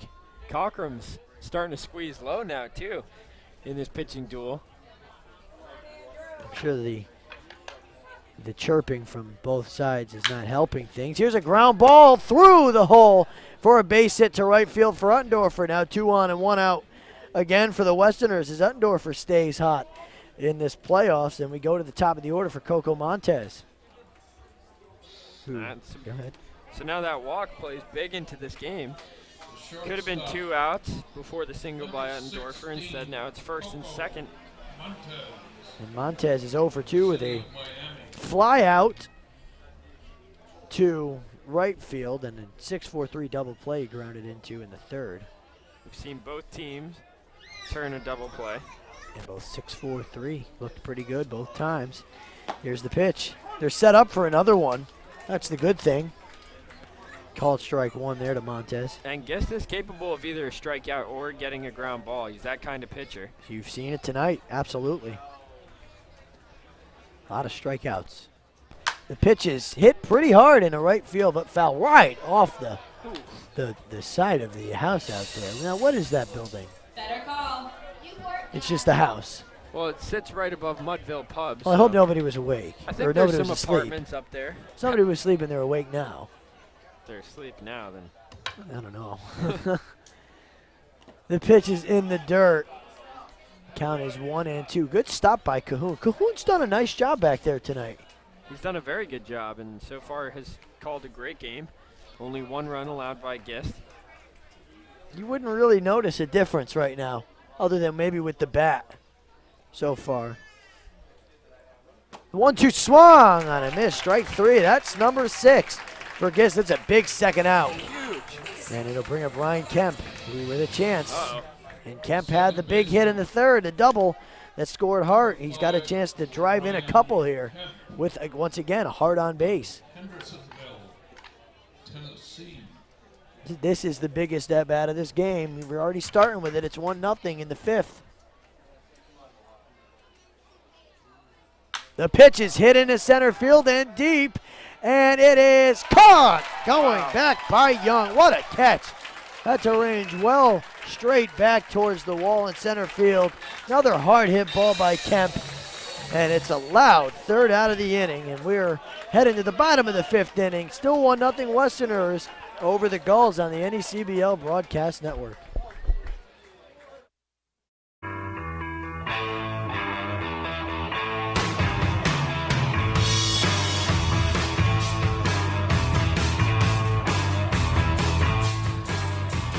Here we are back on the NECBL Broadcast Network. Chris Walker, Tolan Vaquero getting set for the bottom of the 5th inning where the Westerners lead the Gulls 1-0 on a RBI double by Ryan Kemp in the 3rd inning. Scored Kyle Hart. For the Gulls, it'll be the bottom of their order.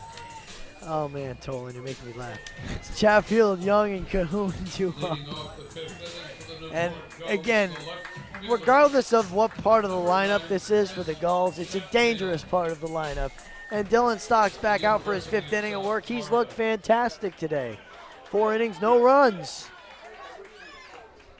First pitch, nearly hit Chatfield. You would not want to lead off another inning with a hit by pitch. Well, dangerous because Chatfield up there not going to hit for average, but pretty much 1 out of every 4 games he hits an absolute moonshot. Well, we saw it last night. Here's the 1-0. It's low for a ball 2-0. Stock has not gotten ahead of a lot of hitters, but he's found ways.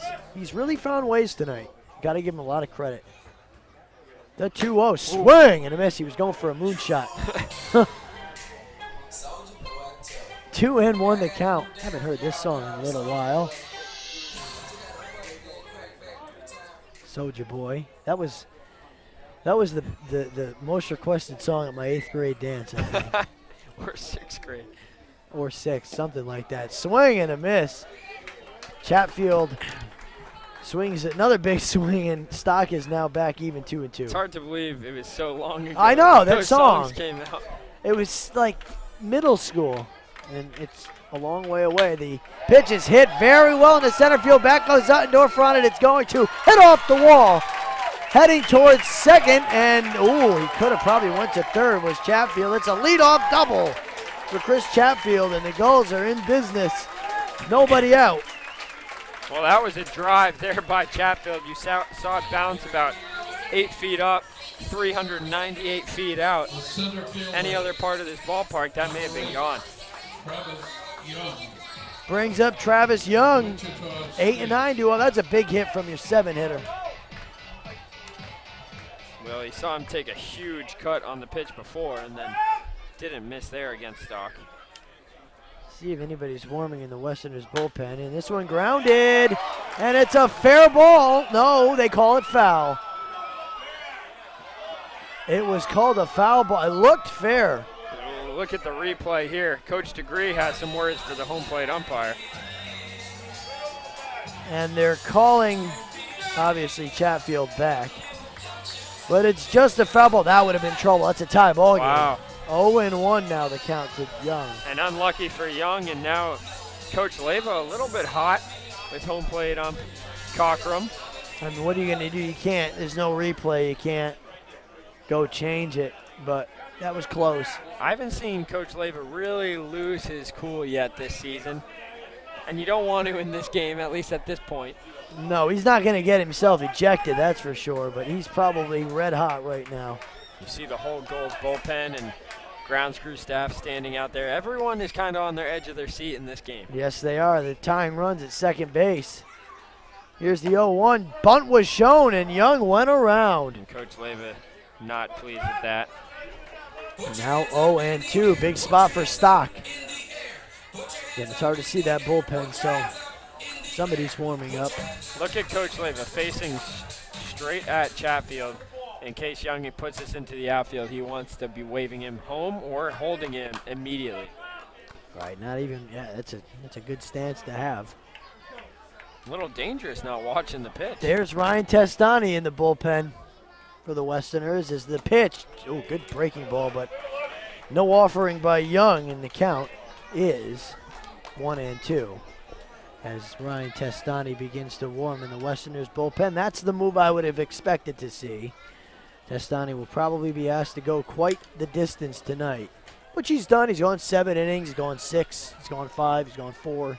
He's done it all. He's also pitched 1/3 of an inning before. The pitch is low, now 2-2. Good at bat here by Young, and Young is 0 for 8 in the playoffs, but the number that stands out to you is only 1 strikeout. So he's going to put up good at bats. He's going to at least put the ball in play for you the majority of the time. All 3 strikeouts Dylan Stock has gotten are looking tonight. Stock will take a breath and look for a new sign from Agresti, his fellow Binghamton teammate. And here's the 2-2. In the dirt again, now 3-2. Stock probably nearing the end of his line tonight. Here in the 5th, he's gone 4+ right now. You'd love him to get through the 5th inning. So Testani pitched 1 2/3 innings last night. He's good to go today. All right. Pitch, and he went around.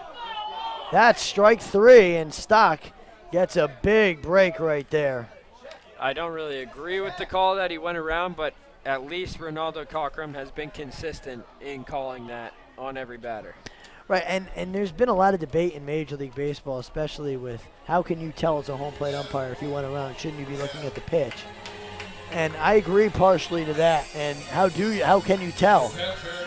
You can't really tell for certain. You got 2 field umpires to work with.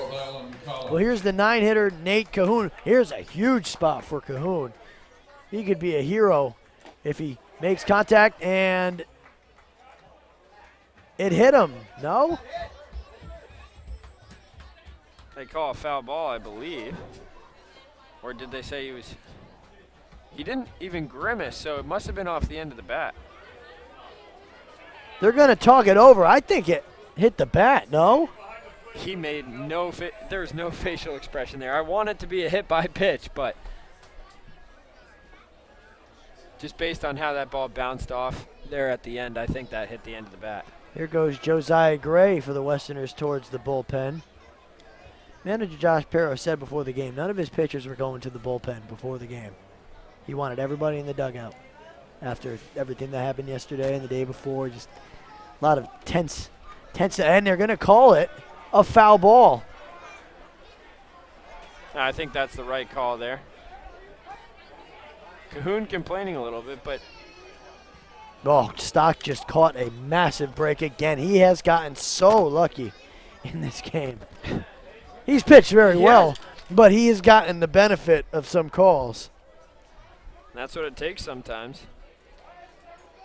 Although Gist got very lucky in the last half on that drive to center by Kemp. Kemp continues to hit the ball very hard. You gotta love it. A lot of energy from that boy. Still 1-0 Westerners with one away in the fifth and an 0-1 count to Nate Cahoon. Dylan Stock trying to work his way through 5 innings. That's a breaking ball, and that just missed. It's 1-1. I can't say that the home plate umpire tonight has been the best I've ever seen tonight. He hasn't been bad, though. Pitch swung on and missed. 1-2. Now that swing shows that Cahoon has not had a ton of reps. That was I didn't even expect that pitch. Kind of swing. No, in the playoffs, just one at bat before tonight. I think that came in game 1. This one fouled off. Look out. And he was a little bit late there on the fastball. We'll see if Stock. Go ahead. I was just going to say exactly what you were going to say. Go with the breaking ball or go right back at him with the fastball? I was going to say go right back at him with the fastball. Jarek wants to see a little breaker here. I kind of side with Jarek. He's all right. Let's see what he does. Watch see him if Jarek's right. The call time. Watch him elevate the fastball. All right. We'll see. We'll see. He's ahead 1-2. You got to pitch to waste. If you throw it in the dirt, the worst you can get is a pass ball or a wild pitch. Pitch. It's the breaking ball. Swung on and missed. Strike 3. And that's the second out of the inning. Jarek wins the battle. And so does Stock. Hey, good call. I've had a couple. You've had a couple. Let's chalk it up. I think I've had 2. I've had 1. 2-1 right now up here. Oh, man. Brings up the top of the order. Here's number 1, Cole Fabio. He had a big double that was wasted in the third. Oh, it was a single a single and an error. Still made it to second base. Man on second here for Fabio. The first pitch is a called strike. Oh, what a pitch. What a pitch. From Stock. First time he's gotten ahead of Fabio. Stock now with 5 strikeouts on his evening. If he can get out of this, he would have turned in a beautiful performance today. The 0-1 is hit well into center field. Uttendorfer lets it go off the wall, scoring on the play. And tying the ball game up is Chatfield. It's 1-1. Wow. Have a day so far. Cole Fabio, a walk and 2 doubles. This time an RBI double that just missed being a home run. That's going to be it. That's all for Dylan Stock. He just couldn't get through 5 innings. Still an excellent performance today. 4 2/3 innings, just 1 run given up. The runner on second's his responsibility. But it's going to be Ryan Testani coming in to pitch for the Westerners, and I would expect him in for a while, and we'll step out for a brief moment on the NECBL Broadcast Network.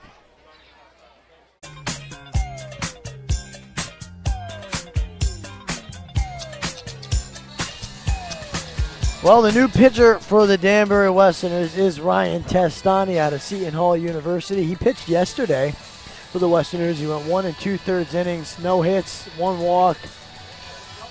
I mean, he's been everything for the Westerners pitching-wise this year. He's had such a good year. His ERA was under 2 all season. I believe he finished at 168 or right around there. And he comes into big moments in games like this one in a tie ball game now, and he does such a good job of getting out of trouble. And we'll see if he can do it here against Mark Powell, the DH. It's a huge spot in this game. Well, Testani, one of these pitchers for the Westerners who kind of has that unique arm angle. Almost a side arm. He's a side armor, sidewinder. Powell is 0 for 1 with a ground out and a sac bunt. The go-ahead run is in scoring position in the fifth right now. 1-1 the score here. And it's been played like a 1-1 game.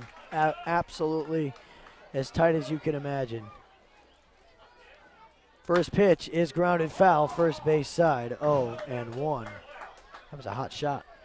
Just foul there by Powell. He would have loved that. Any base hit, Fabio's pretty much going to score from second with his speed.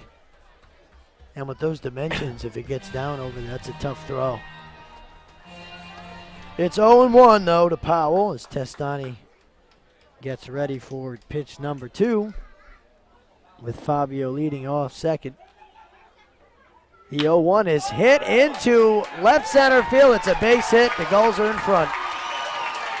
Going towards second with a double is Powell. It's an RBI double. Gulls in front 2-1. There you go, Mark Powell. Way to snap out of a slump in a big way. We talked about it. Powell or Young or Cahoon's going to have to come up big in this game. Powell, who took over for Dixon, drives the ball in the gap there, and the Gulls lead. Stock is the losing pitcher right now with that second run being charged to him.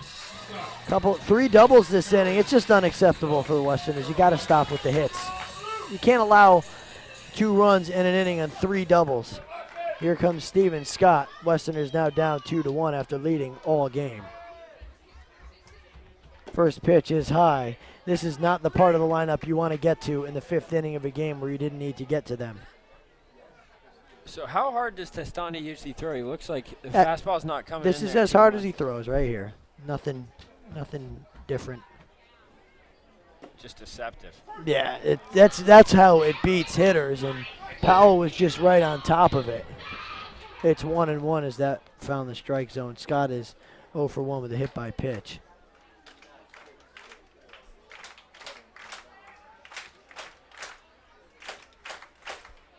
The 1-1 bounces to 2-1. Now the Westerners have to battle from behind. They got the good part of their order coming up, but it's just different when you're down. You know, I said you got to tack on runs, and they just haven't done it. 1 run's not going to win you any ball games ever. Well, 1 run deficit is manageable. You got to hold Powell at second. Pitch is fouled off. It's 2-2. It's third base side. Yeah, big pitch for Testani here. You would have loved to have gotten out of this only tied.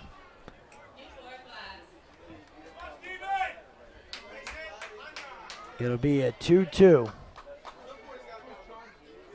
2 outs, man on second for Testani. And it's popped up. It's in play.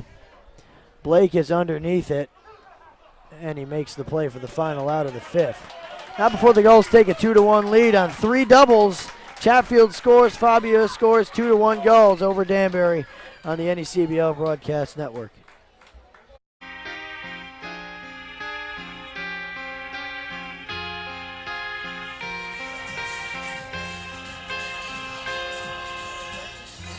Andrew Gist getting set for the 6th inning. Danbury down 2-1 to Newport. After the 5th inning, it was 2 runs scored by Newport. Chatfield and Fabio scored on 3 doubles in the inning. And it wasn't a big inning. It was, 1 run is manageable for sure, but the Westerners have to battle back and get another run across to tie this game back up. It's Rufo, Blake, and Ding Kong, 3, 4, and 5 in their order, which is a great thing for this team right now that those 3 are up. Although Kemp has been the guy producing as well as the bottom of the order, so we'll see how they do here in the 6th. Gist's first pitch is fouled off first base side, 0-1. Well, I'll tell you what, those 2 runs by the Gulls, probably not badly, but have knocked a little bit of wind out of the sails of the Westerners after Kemp thought he could have given them potentially a 2-run lead, and then tremendous play made out there by Young. The 0-1 to Rufo is grounded back up the middle towards the pitcher. It's bobbled out there by Kaiser. The throw to first is still in time. One away. Watch this play on the replay. Kaiser didn't have much time here after the bobble and the quick throw. First baseman. I think I think Rufo thought he was going to be safe and he slowed up. Comes Sean Blake 0 for 2. Pitch is low for a ball, 1-0. Gist has looked pretty good in this game. I mean, he's looked very good, actually. He got into some trouble earlier, but he's really settled down. Pitch swung on a miss, now 1-1. 70 pitches in the game for him. Still very manageable. Through 5 2/3. Pitch is inside on Blake. Count is 2-1. As we go past 8 o'clock here on the East Coast. Game's been cruising along. Sure. Pitch is outside, 3-1. I notice it gets darker here by about 10 minutes earlier than in Danbury. Really? Just because you guys are a little bit further east of us. It's funny you say that. I was looking at the tweets the other night. I'll tell you in a second. 3-1 pitch is right over for a strike, 3-2. Last night, Newport Gulls Twitter was updating, and they posted a photo, and I said, hey, it's still light there. I'm in the dark over here. 3-2 on the way to Blake. The pitch is hit towards left center field. Very manageable for Young in center. And he makes a play for the second out of the inning. Here comes Gio Ding Kong, who's 0 for 2 with 2 strikeouts.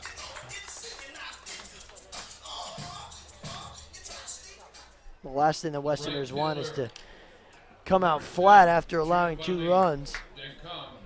Sure, the 1 run's great, but you can't win a game with 1 run. First pitch to Gio's in the dirt, 1-0.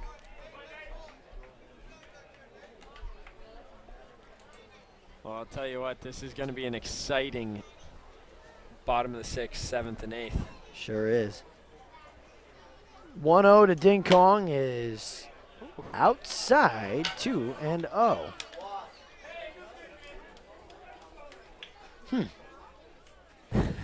Cockrum is squeezing the pitchers a lot tonight. Gio went around on the pitch you shouldn't have gone around on. It's now 2-1.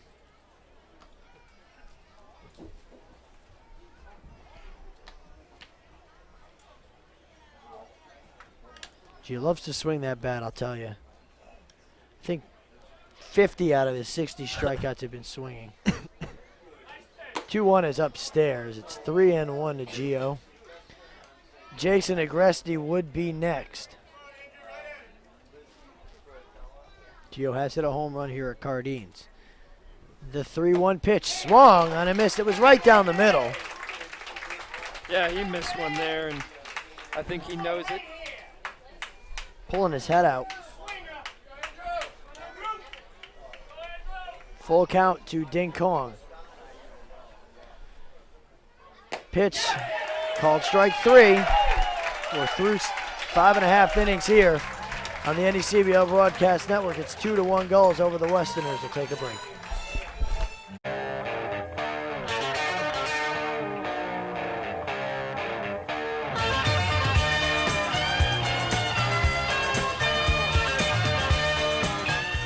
Here we go to the bottom of the 6th on the NECBL Broadcast Network. Chris Walker and Tola Vaquero bringing it to you live from Cardines Field in Newport.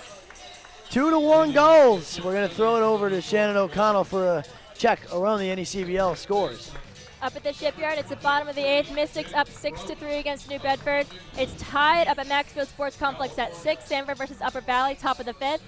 North Adams is up 3-0 against Valley, top of the 7th at Joel Field. And as you know, it's Newport 2, Danbury 1, top of the 6th at Cardines Field. Back to you guys. Thanks, Shannon. And this one hit into right field. Ding Kong is going to have to play it on a hop. It's a leadoff single for Jake Brote. The throw back to first. It was, nearly got him. And it's a leadoff single. And I was just going to say, how about Upper Valley, 6-6? That's crazy. Staying in there against Sanford. It's no easy task. They're going to have to score a lot more than 6 to win that, I'm afraid. That's only in the 4th inning. How about it? Looks like Mystic is all but wrapped that one up. And if they can hold on, the winner of this game will head to face them at Mystic tomorrow. Right.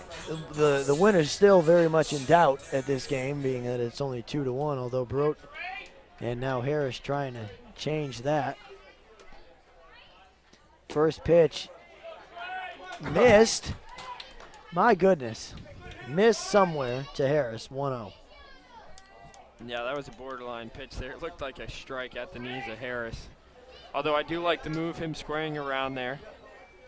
An insurance run here would be huge for the Gulls. That's called strike one on the outside corner. Now 1-1 to the number 5 hitter. Trey Harris today is 0 for 1. He walked back in the 4th inning. Also grounded out to short in the 2nd. Now that's a cool shot that we just saw of the jetliner going past Cardines. As there's a bunt laid down, they're going to go to first. Rufo throws on in time to sacrifice. A successful 5-3. And there's a terrific sacrifice bunt. I want to see the replay of this. Watch Harris. Doesn't do too much, just lets the ball hit the bat.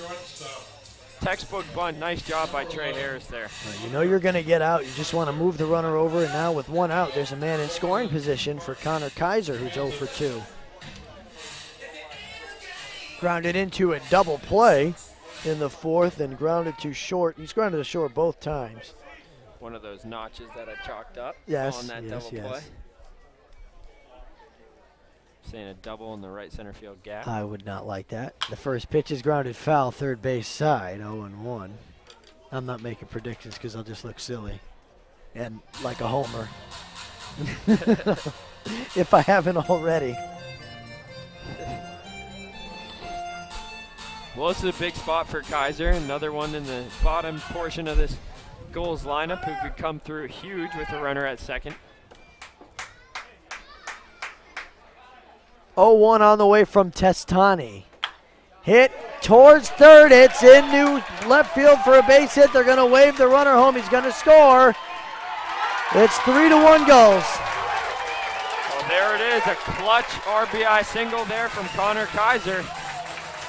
And that insurance run, the Gulls are able to pick it up. That's a single for Kaiser. He advances on the throw. Brings up Chris Chatfield with 1 out. Still a man in scoring position. The left fielder, number 9. Chatfield doubled last inning and scored. An absolute missile to dead center field. Hit about 9 feet up off that fence, 398. That's a long bus ride home if you lose and get knocked out of the playoffs from Newport. 3 hours. 3.5, 3:15. With About no that. traffic. And there's always traffic. There's always traffic. There's traffic going there, there's traffic coming back at 11 at night. Doesn't matter if it's 3 a.m. Here's Chatfield. Already a run across this inning. First pitch missed somewhere, 1-0.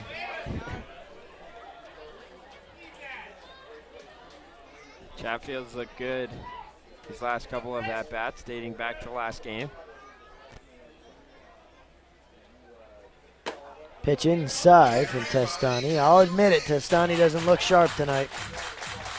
There just doesn't seem to be too much movement on his fastball, not much life. Kind of just floating out there over the heart of the plate. At least it has been recently. Pitch, that was you said it, there's no life. It's called strike one, now 2-1, but boy. Testani got away with one there to Chatfield. He left that changeup right over the heart of the plate. Pitch nearly hits Chatfield, and now it's 3-1. Get somebody warming in the bullpen, Josh Perro. You can't let it get out of hand any further.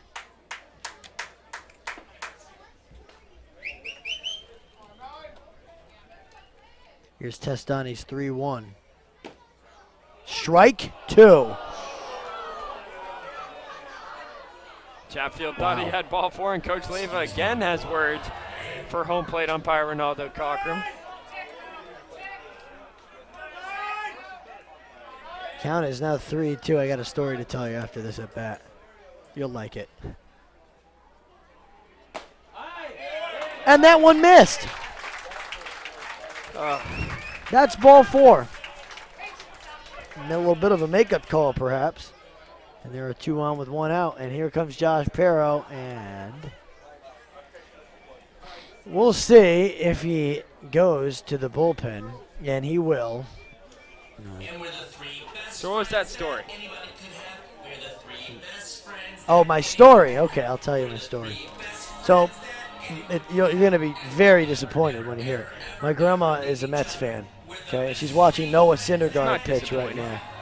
She's watching Noah Syndergaard and listening to us, and she goes, "It's like when I was little, I used to broadcast the hockey games over the phone to her, the NHL hockey games." She goes, "It's like when you were little, and Noah's pitching." She's in love with Noah Syndergaard. This woman absolutely loves the guy. Hopefully Noah's pitching well. I like Noah. Obviously, that's the Mets. The Mets aren't playing the Yankees anymore. Bartolo Colon did a number on them last night. How about that guy? He's the first pitcher, or since somebody a long time ago, to win 5 with 5 different teams against the Yankees. Also played for the Yankees. Here's Josiah Gray, the new pitcher. He hasn't given up a run yet in his Westerners career. He's gone 1 2/3 innings this playoffs. 2 strikeouts to his name. No runs allowed. He's a fireballer for sure. So what's his specialty out there on the mound? If he has one. Oh, he's got the fastball. The fastball is probably mid-90s. We have a scoring update from Shannon O'Connell. So Mystic just won, so they'll be advancing to the next round. So whoever wins this game tonight will be playing them tomorrow. Did they start? Was there a 6 o'clock game? Usually Yeah, the it was a games 6 in Mystic o'clock are game, 6:05. I was going to say, that is a Yep. quick 9-inning ball game. Yeah, so they won 6-3. Even still, starting at 6, it's an hour, 2 hours, 20 minutes. That's really quick. That's a very quick Yeah. game. Well, good for Mystic. But, I mean, you kind of expect that. Shout out to Number Mike 1 seed going Majeski. in. Yep. Mike Majeski going to round 2. Hopefully it'll be me seeing him, but I'm sure you'll have fun with him if it's you, Tolan. I've only had the pleasure of doing a game with him once. Although, at Mystic. you know, you wouldn't be doing the game tomorrow, would you? I probably would not be able to make it, which is the unfortunate part. You got to do a game with Mike Majeski. But I'd make the next one at home. Oh, there you go. On Sunday. I love that kid. He's great. Anyways, here's Travis Young with 2 on and 1 out here in the 6th. 3-1 Gulls. A base This is a hit huge here shot. could be just as big. Huge chance for Young. Huge chance for Josiah Gray. Pitch is bunted down the third baseline. It's going to be a tough play for Rufo. The throw is in time. What a play by Rufo. And that's the second out of this inning. He had no time. Barehanded it, threw it to first. They must have got him by a split second. What a play.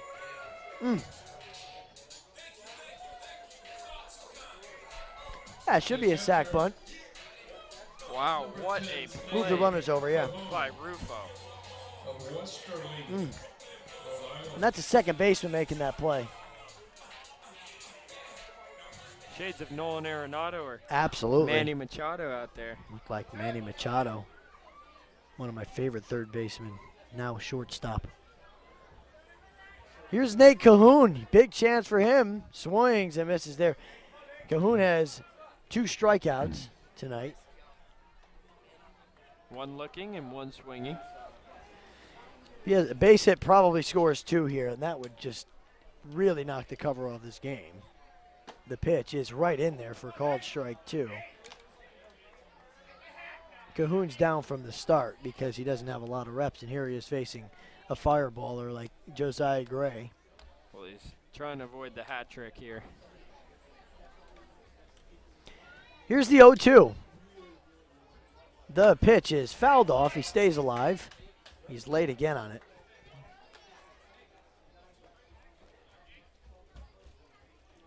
Gray gets a new baseball. Gray wearing my favorite number out there, number 7. All right. Jose Reyes, my childhood inspiration. I told you I don't like the Mets, but I like Jose. I always liked Jose. It's cool that he's playing with him again now. It'll be another. Go ahead. When him and David Wright came up, the youngsters, that was a tremendous team. Another 0-2 from Gray. Fouled straight back. Shook the camera. Still 0-2. Well, there's a cut from Cahoon. Straighten that out. You may have yourself a couple ribeye steaks. That's right. He was right on the pitch. He fouled it straight back. Almost hit the camera lens. Here comes another 0-2 from Gray, who did pitch yesterday. The 0-2. Oh, that just missed. I'm telling you, that just missed. I don't know where it missed, but it just missed. That is too close to take if you're Cahoon. His strike zone was generous, and now there's nothing. There's no strikes anymore. 1-2 pitch. Swing and a miss. It was foul tipped into the glove of Agresti, and that's the hat trick for Cahoon. Newport does tack on one more run. They lead 3-1 over the Westerners as we head to the 7th inning here on the NECBL Broadcast Network.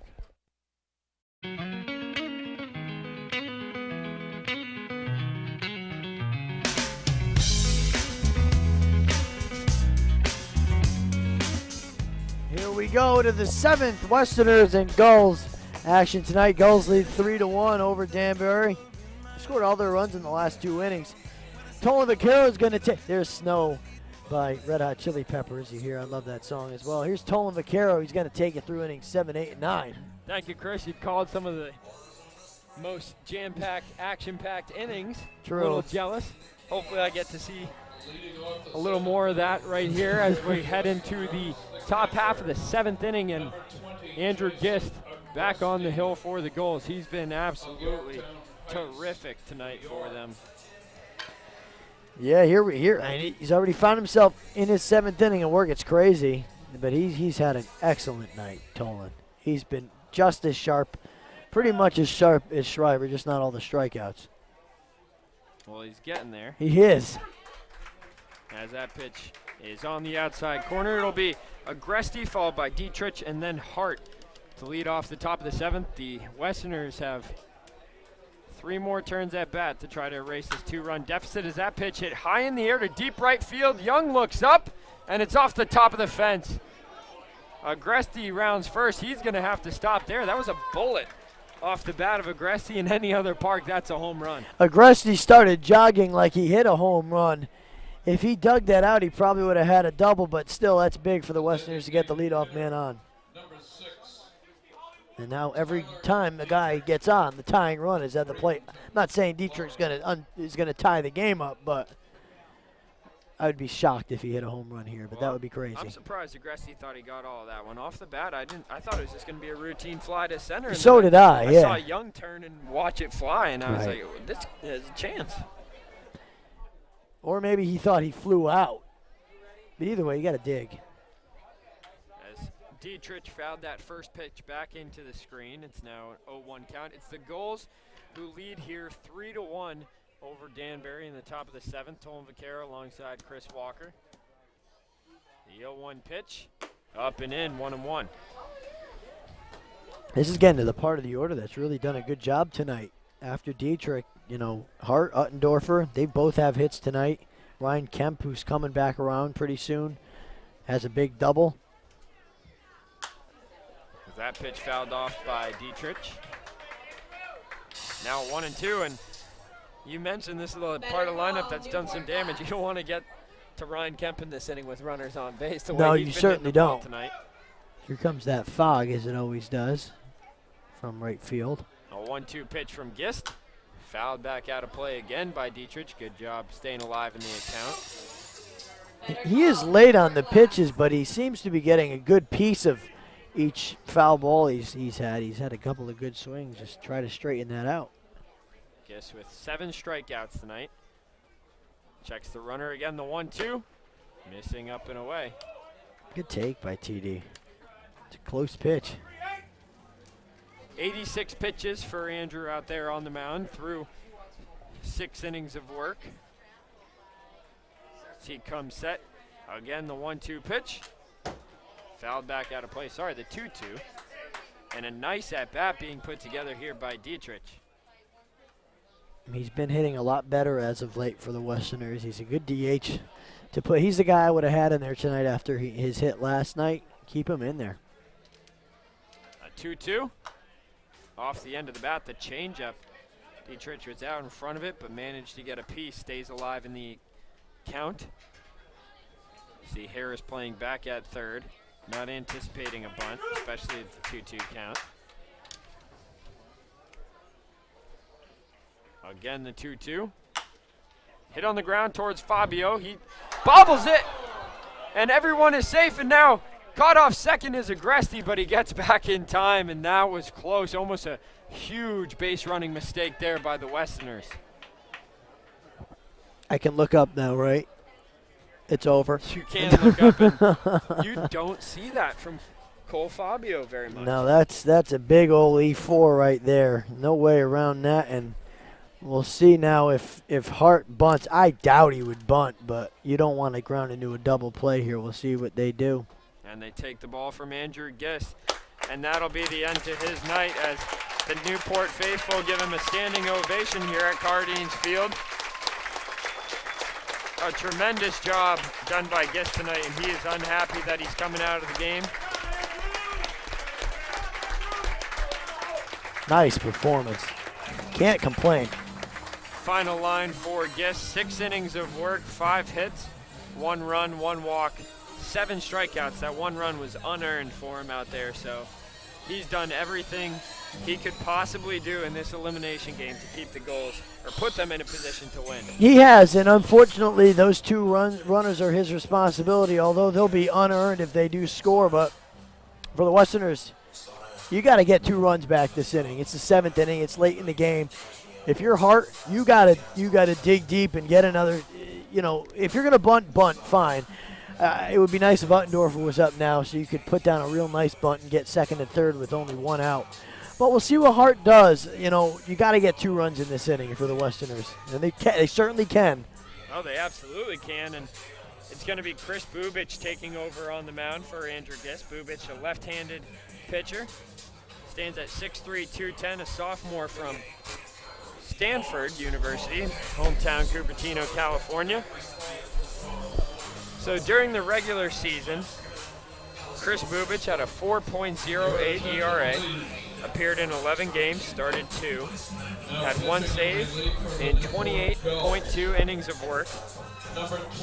He gave up 17 runs, 13 earned, walked 16, but struck out 40. So Bubich is a guy out there who has the capability of coming in and getting a key strikeout, which is what the Gulls need here in this situation. This is a big spot.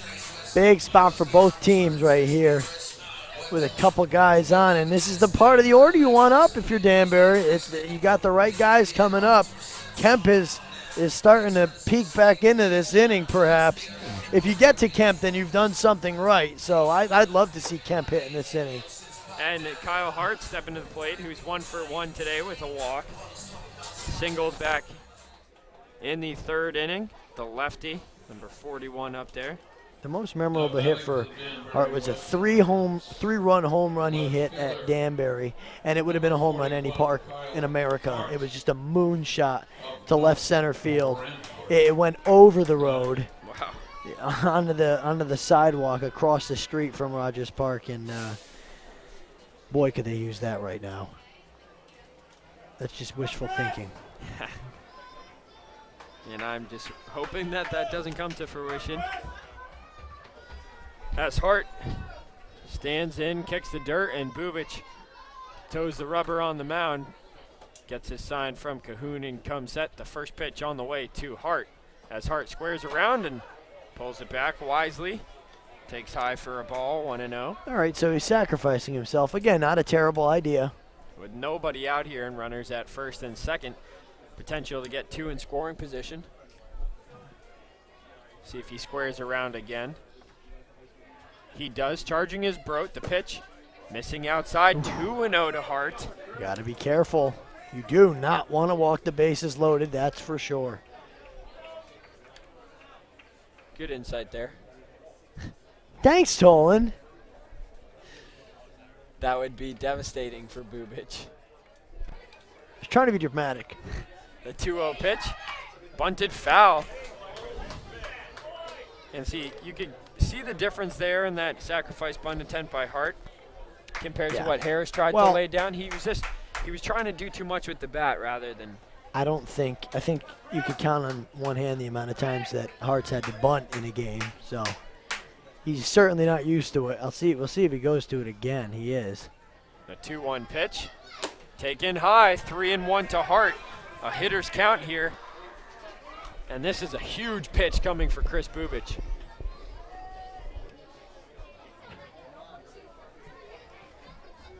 So 3-1 the count. Runners at second and third. Or first and second, sorry.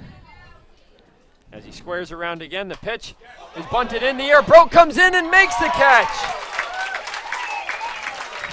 That was ball 4, and Kyle Hart bunts it up to Jake Brote, 1 gone. That's unacceptable. You can't do that. Take the pitch. Get on base. The center fielder, That's terrible. number 19, Jesse Uttendorfer. That is as unclutch as it gets. So do you think Uttendorfer's sacrificing here with his speed? I don't think so. I don't think he should. He may, but I don't think he should. If he can lay one down the third base line, look how deep Harris is True. playing.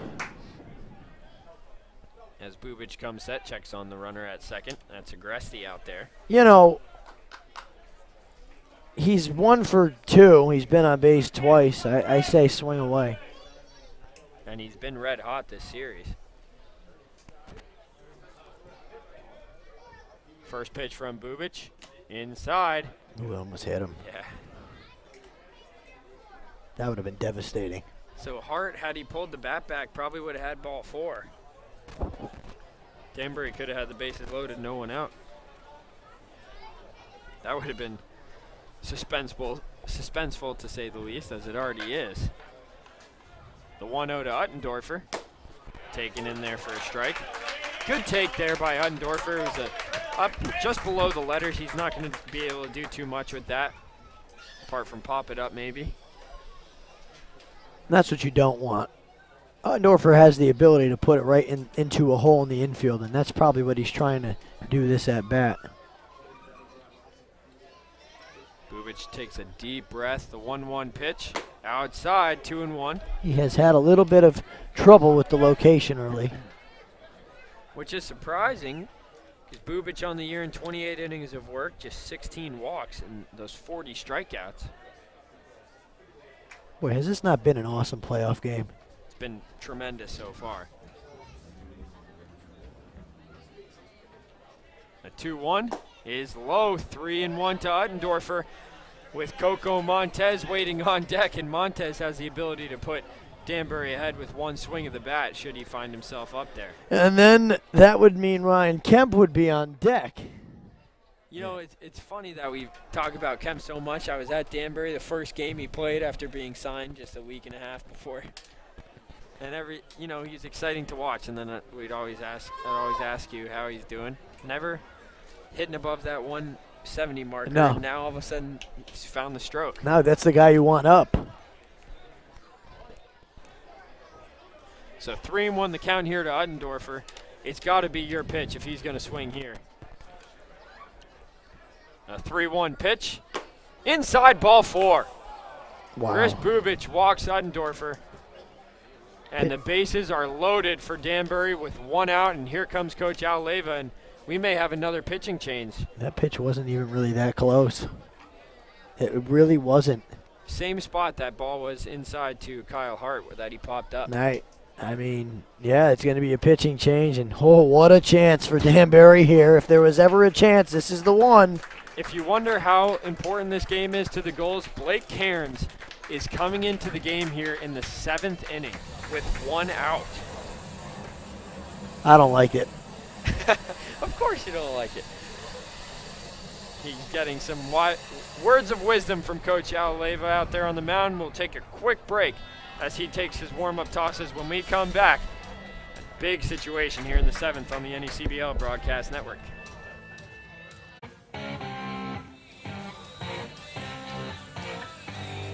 Well, folks, if you wondered how much this game means, Blake Cairns comes into the game in the 7th inning with 1 out, the top of the 7th that is, and the bases loaded. Blake Cairns usually the closer for the Gulls. In the playoffs, he's yet to record an appearance, but during the regular season, Blake Cairns had a .96 ERA in 15 games. He threw 18.2 innings, allowing just 11 hits, only 2 runs, walked 8, and struck out 24.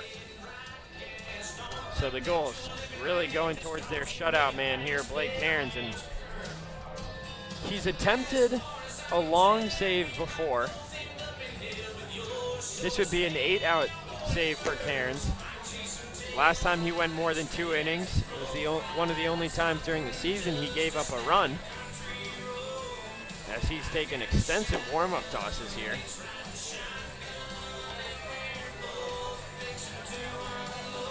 And now he appears poised and ready to take on the top of the Danbury lineup here in Coco Montez at the bases loaded and 1 out, trying to protect a 2-run lead for the Gulls. The shortstop, number 16, Coco Montez. It's been a struggle for Montez so far today. Flew out to right field his first time up, grounded into a 5-4-3 double play in the 3rd, and then struck out in the 5th. The first pitch from Cairns. In there at the knees for a called strike. Nice fastball. He throws strikes. For the Westerners, you got to know he throws strikes and just swing away. If you can catch up to it. If you can catch up, right. As Cairns comes set. The 0-1 pitch. Fouled back into the screen. Montez missed a hanger. He wasn't ready for the breaking pitch. A curveball out of the hand of Cairns that he just left right over the heart of the plate. Montez put a good swing on it, but fouled it back.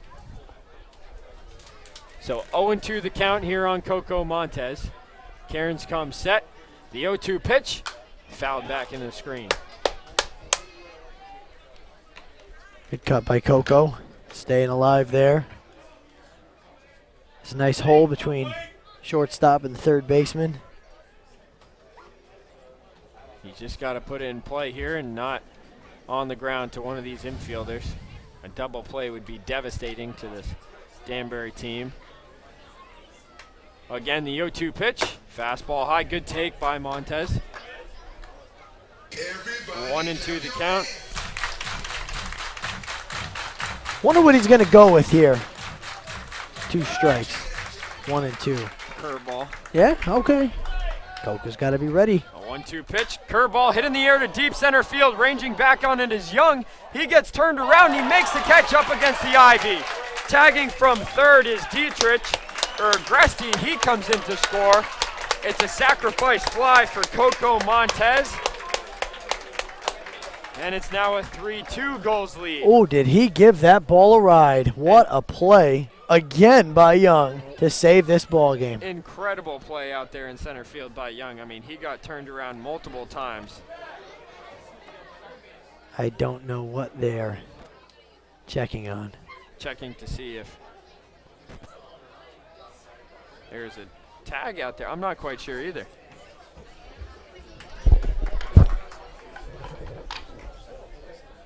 Awaiting, trying to pick up what happened here. Just one moment. They're arguing that who touched second base. That Uttendorfer touched second base and then went back to first. They're discussing it with all the umpires. This would be disgusting if it were the Westerners getting the bad end of this. Here is Uttendorfer. Can't really see it. But would the run count? The run would count, regardless. Why can't you go touch second? As long as you don't pass the runner in front of you. I thought that was the rule. They're going to call him safe regardless. It's the right move. With Kemp. Here comes Kemp. But With- that play by with- Young, can we just talk about that a little more? With Dave Matthews band on. I thought that ball was over his head for sure. Oh, yeah. I thought Danbury was about to score too. What a play. What a play. That's some good juju playing the Dave Matthews band. It's only Kemp. the third run of the year, earned or unearned, that Cairns has given up. Although that will be credited to Bubic or Gist. And that pitch in the air to deep left by Kemp, but right at Chatfield, who makes the catch, and the side is retired. Ryan Kemp just misses another one as Cairns comes in and holds the Westerners to just one run with the bases loaded. We head to the 7th inning stretch here at Cardines Field. The Gulls lead 3-2, and let's pick up the 7th inning stretch live here at Cardines Field. Take me out to the ball game. Let's hear it.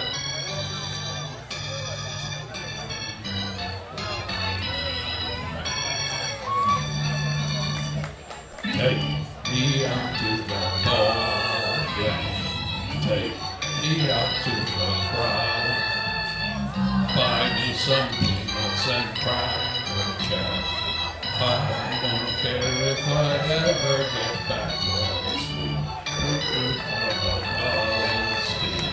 If they don't win, it's a shame. For it's 1, 2, 3 strikes, you're out the old ball game. Very nice. Very nice.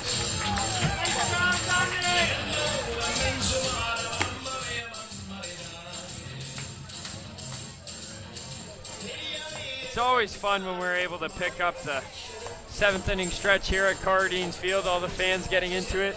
Even Chris Walker getting into the 7th inning stretch up here in the booth. I had to stand up and join you singing. That's my last one. I love how you guys do the 7th inning stretch here. It's awesome. For now, until next year. Yeah, okay. All right. It's my last one of the season, so I got to get up and enjoy it. Hopefully not my last one. I mean, the Gulls narrowly holding on to a 3-2 lead here over the Westerners. Blake Cairns came on in the 7th with the bases loaded, 1 out. Montez gave it a ride. Tremendous play made by Young out in center, and then Kemp again scorching the ball just right at Chatfield. I thought the Westerners were going to take the lead when that ball was hit by Montez. I thought the Westerners were going to be up 4-3. Hey, 3-2. They got to run. You'll take it. What a game. 3-2 game in the 8th.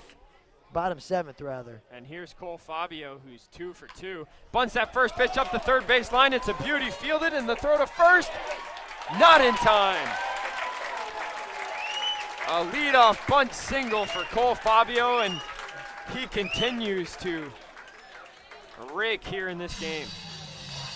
3 for 3. Caught everybody sleeping there on the Westerners. Almost another tremendous barehanded play made by Rufo, and the argument could be made to punch him out. It looked about a tie. No, I think they made the right call. What's been impressive is he's made these plays close on 2 of the fastest Gulls hitters. Oh, I know. No, that was definitely an infield single. And so here's Mark Powell, who last time up came through in a huge way for the Gulls, an RBI double in the left center field gap.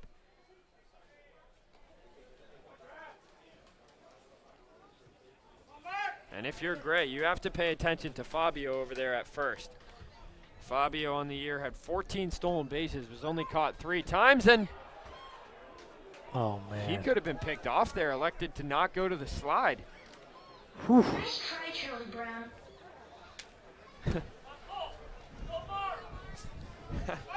It's one of the funnier PA ones I've heard. As Powell squares around, but that pitch is well outside the fastball by Gray. Hey, Tolan, I want to shout out Mike Majeski, who's listening to our game right now. Is he? Congratulations, Mike, to your Mystic Schooners. Well, you're going to face one of us. We still don't know who it's going to be. We get deadlocked here, 3-2 Gulls, but congratulations, Mike Majeski. You've earned it. As Powell tries to drag bunt, but his bunt comes up empty, so 1-1 the count. Thanks, Mike, for listening. I'm hoping to have another game with you at least once. in the playoffs, although it's a tight one here, 3-2 Gulls lead.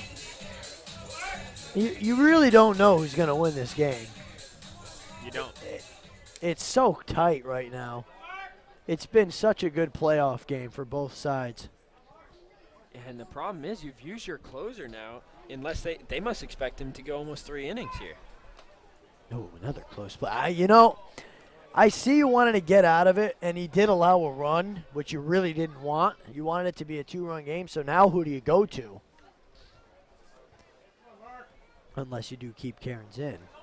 Garrett Barker maybe, but he threw a lot as that bunted right back to the mound. Gray throws over to first in time. 1 gone, but there you go again. Mark Powell is doing what he's needed to do in that number 2 spot. 2 sacrifice bunts that he's laid down beautifully, and an RBI double. You can't ask for much more. And here comes Josh Perry. They're going to make a pitching change. That should be it for Gray.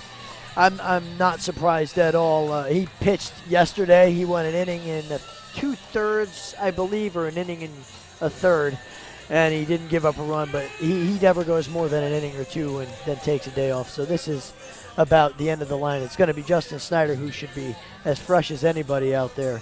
Only threw a third of an inning yesterday. Take a quick break on the NECBL Broadcast Network. Be right back.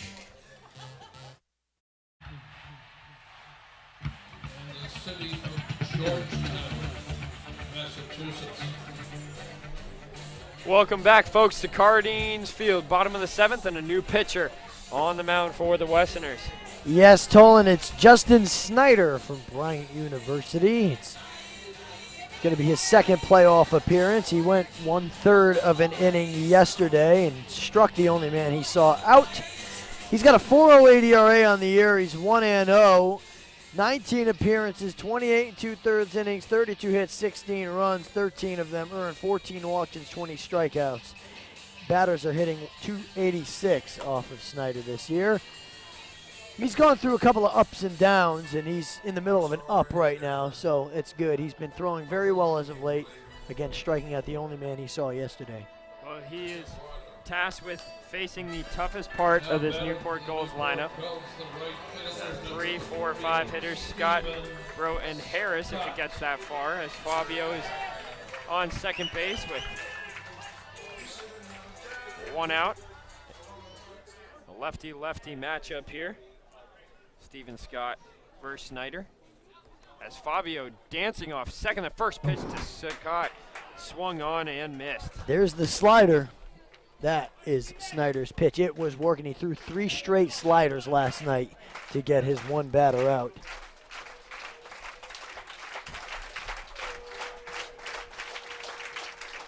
The 0-1 pitch. Outside. 1-1.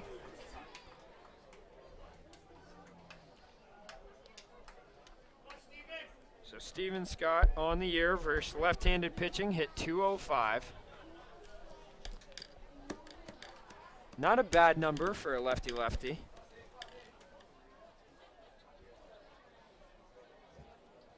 The only other lefty on the Gulls roster who left early was Gabe Snyder. He was hitting 389 against lefties. That pitch on the inside corner to Scott. Scott has been very unhappy with the strike zone in today's ball game. So is Jake Brote. That's a good spot, I think, for Snyder. That's an excellent pitch, and now he's ahead 1-2, which is good. So 1-2 the count here for Snyder. Fabio dancing. Snyder checks him at second. Now the 1-2 pitch inside and low. Good block by Agresti behind the plate. It's been a tremendous game here so far, folks. We're in the bottom of the 7th inning. The Gulls lead Danbury 3-2. Danbury's had a couple chances to tie the game up. The Gulls have had a couple chances to add a few. The 2-2 count here on Scott. And time is called. Really? He was throwing the pitch. Even Stephen Scott was still in the batter's box. Perhaps it was Agresti who called time. All right.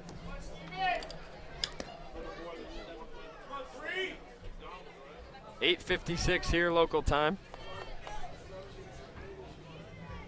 Fabio continues to try to get in the head of Snyder. The pitch swung on and missed. He struck him out.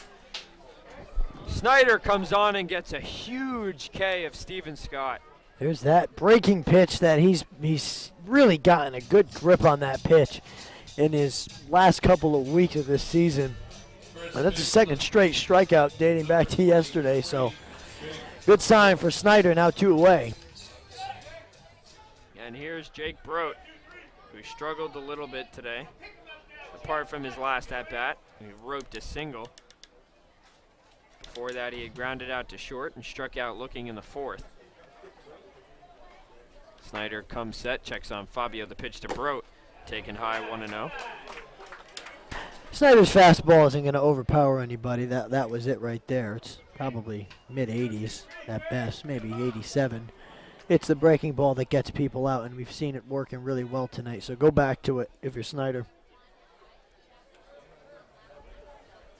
The 1-0 pitch, taken outside, 2-0. So Brote ahead in the count here, and Brote feasts off left-handed pitching. This season, he hit .344 in 32 at-bats, 1 home run, 3 RBIs, 3 doubles. He did strike out 10 times, though.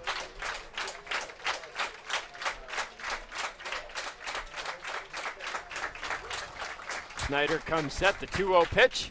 Inside and low, 3-0 to Brote, with Harris waiting on deck.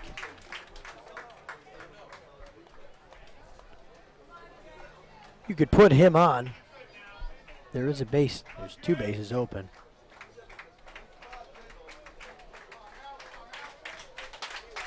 So Fabio continues to dance.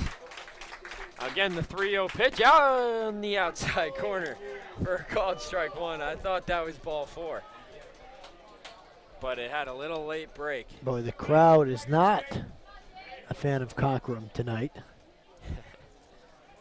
No, they are not. So 3-1 the count. The pitch. Again, same spot, 3-2 to Brote. And Snyder has worked himself back in the count here.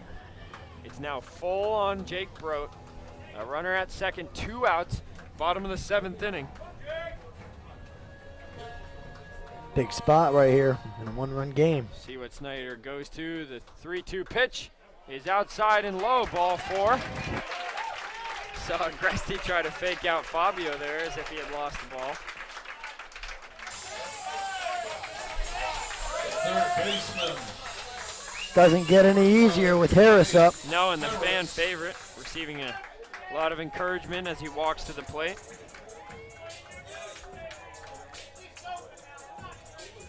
Coach Leyva giving him 1 sign, and that's just hit away.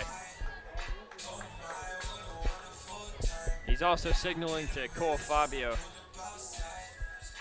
Don't know exactly what he's saying, but I'm pretty sure he's saying, don't get thrown out here. Don't get picked off. Don't try to steal third. Give Harris this at bat with a chance to drive in a couple. The first pitch. Just high or just outside?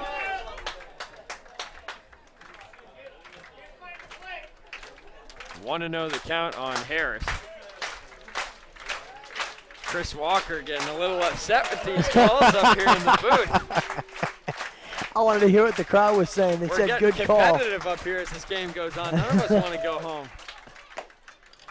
Same pitch there and called a strike. Exactly the same pitch. Harris smiles back at Mr. Cochran.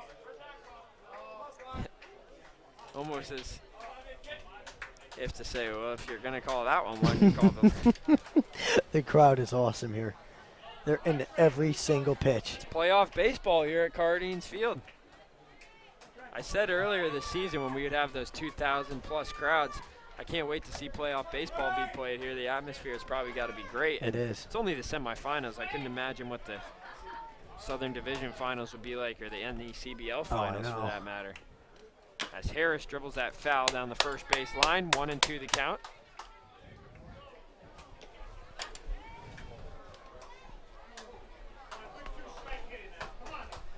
Another big spot here for Snyder.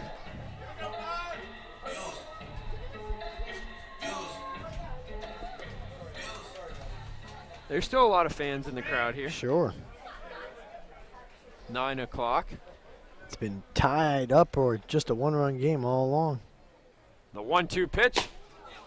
Outside, good take by Harris. That wasn't even close. I don't know why Snyder started I know. running off the mound there. That was well outside. It probably missed by almost a foot, but good takes. Harris almost made an offering at it. It was a good pitch. Sure. 1-2. Sure, good miss, but that's not going to get called by anybody. People would be throwing things at the umpire if he called that a strike. A 2-2 pitch, swinging a drive to deep left field, and this ball is gone! A 3-run home run for Trey Harris, and the Gulls take a 6-2 lead.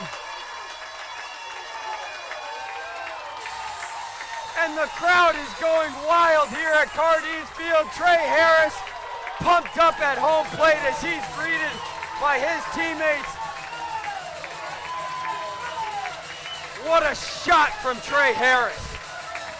Ladies and gentlemen, that ball was crushed.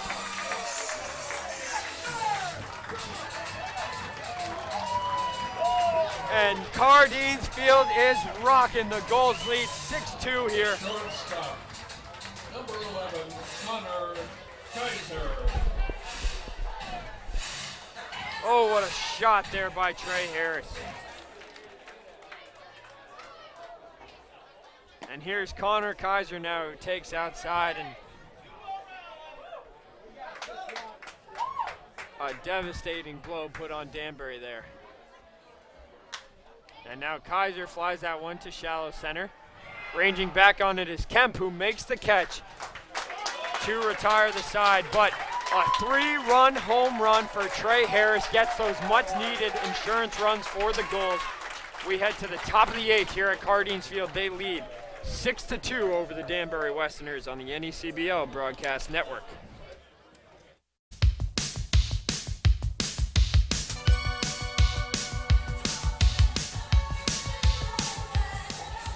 Well, folks, that was an exciting bottom half of the 7th inning. Trey Harris with the 3-run bomb to left field. And it almost made me speechless for a little bit. The crowd was rocking here at Cardines Field after that. And now Blake Cairns comes on, a little bit of breathing room, a 4-run lead, 6 outs away from sending the Gulls to the Southern Division Final here this year. And now he's going to face a part of the order that is 0 for 9 today. So the best hitters of this team have not done a good job at all tonight. Try to turn it around. Game ain't over yet.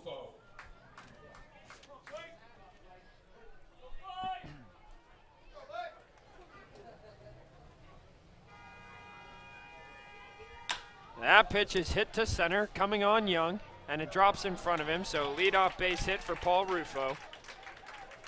Exactly what Danbury needs here to start off the 8th. Newport scored 3 last inning. Danbury can do the same thing if they piece it together, right?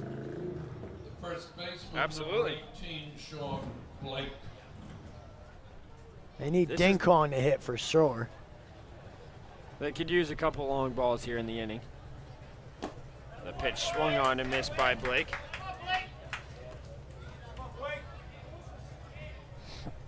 People are saying, come on, Blake, and you don't know who they're cheering for. Blake Cairns for Sean Blake out there right now. And that pitch by Blake hit a mile to right. If it's fair, it's gone. And that ball is out of here. A absolute moonshot of a home run by Sean Blake. Wow. And it's a 2-run ball game once again. Oh my goodness. Though, how about those Danbury listeners? They don't give up. And wow. Wow. I mean, the warehouse shields our view over here. You gotta love the songs that are played after a home run or after something happens. You guys at Cardines are right on the ball. I'll tell you what, you're right on the ball. that don't impress me much by Shania Twain. That's perfect. It's absolutely perfect.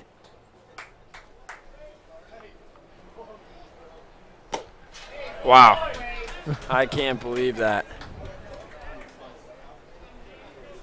Blake Cairns, I mean, he's a closer, and they keep bringing him on in these situations, and the only time he's given up runs is at this time. So Blake Cairns. It is kind of weird that they bring him in the 7th. You would think you'd need him for the 9th. You're already up by 2. And I know there was trouble, but it's kind of curious. And hit on the ground, left side base hit. So 3 straight hits to start off the 8th for the Westerners. A single, a 2-run home run, and now another single. And here comes pitching coach Daryl Morehart out to the mound to talk to Blake Cairns, but not the way you want to start off the 8th after taking a 4-run lead. No, and the Westerners scored 2 runs before there was even an out, which is huge for them because now it's like the inning starts all over again. Now you're down by 2 runs. See what you can do, and they've got Agresti coming up who had a solo home run here on Wednesday, and he is the tying run in this game all of a sudden. Crazy how the game can turn on a dime. The catcher, number 20, Jason Agresti. This game has just been unbelievable. a tremendous game. The emotions in this game have been crazy. And now a home run could tie it here for none other than Jason Agresti. And he takes low 1-0. Well, they say he didn't go around. Well, it looked like Agresti went around to me. The umpires haven't made any friends tonight. No, they have not. A pitch, swing and a miss, 1-1. So 2 runs allowed here by Cairns tonight, matches his season total.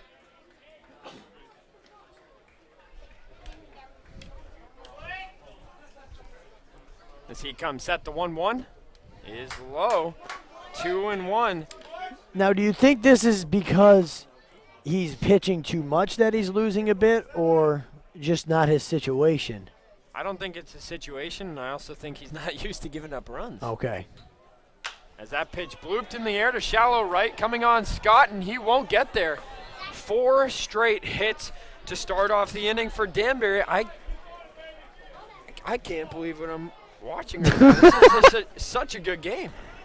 I mean, this has the makings of a classic. It's a classic, Tolan, already, and it's been a great game all around, and just when you thought that Newport had finally pulled away and took a 6-2 lead, here comes Danbury with the go-ahead run at the plate, and it's going to be Ryan Nelson pinch hitting for Tyler Dietrich.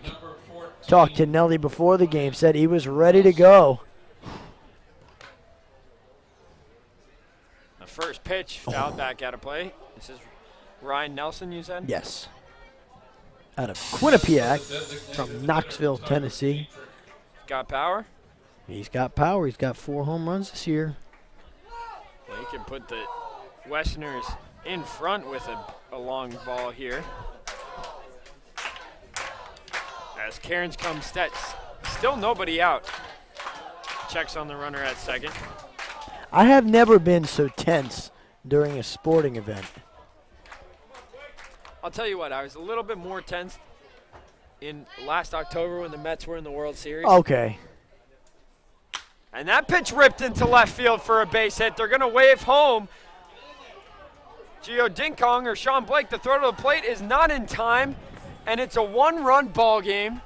5 straight hits to start off the inning for the Westerners. Oh, boy. And you'd imagine, this has to be almost it for Cairns, no? 4 singles and a home run, and the tying run in scoring position.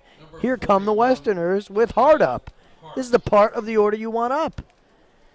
Maybe you try, and you know what? No one out. Why don't you try to bunt him over with Hart, though? Still no outs here.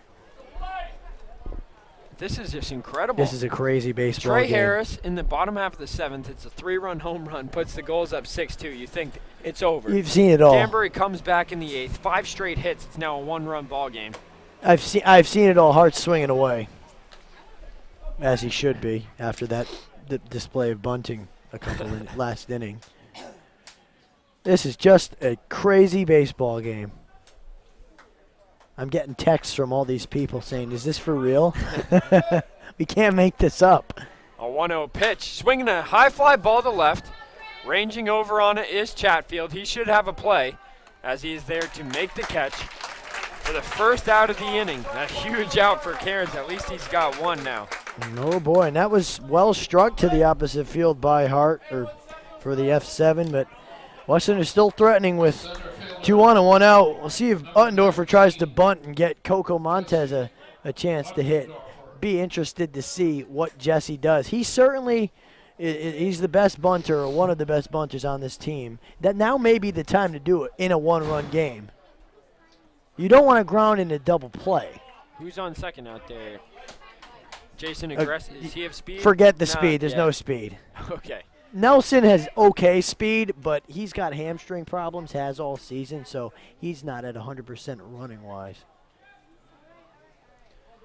So here's Cairns versus Uttendorf for the first pitch. Inside and low. Good block by Cahoon. And everyone that's needed to come through for the goals so far in this game has. But you wonder if there'll be a spot where you wish you had Troy Dixon. Perhaps. Hey, Powell's done his job and more. Absolutely. Phenomenal job by Powell in this ball game. Good for him. A 1-0 pitch to Uttendorfer. Swung on and hit in the air to left. That'll stay up for Chatfield, who comes on to make the catch. So back-to-back flyouts to left. You can see the amount of confidence that this Gulls pitching staff has in Blake Cairns out there on the mound, leaving him in this situation. After giving up 5 straight hits, Westerners just need 1 run, and here's Montez with Kemp on deck again. And last time Montez was up, he hit a long fly ball towards the ivy out in dead center, and it was a tremendous play made by Travis Young.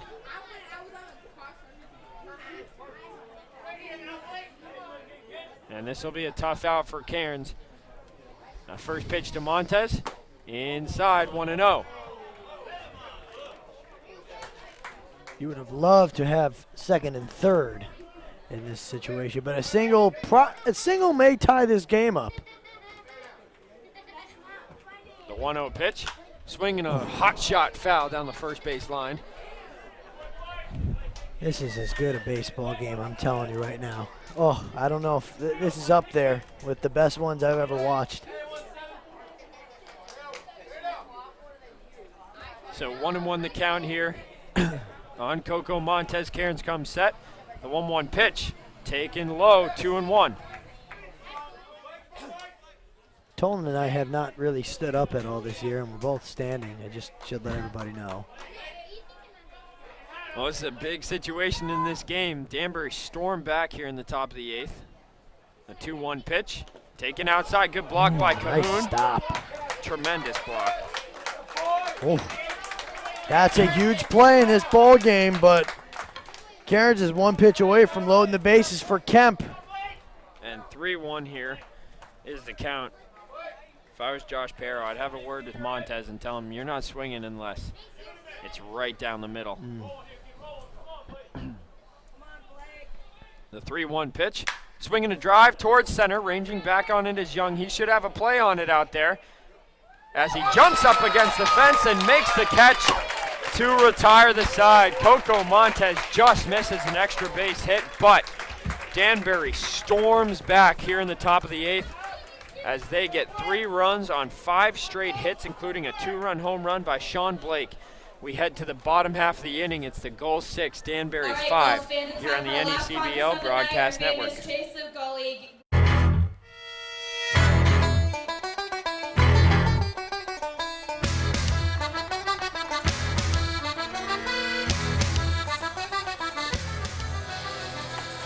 Welcome back, folks, as we head into the bottom half of the 8th inning here at Cardines Field.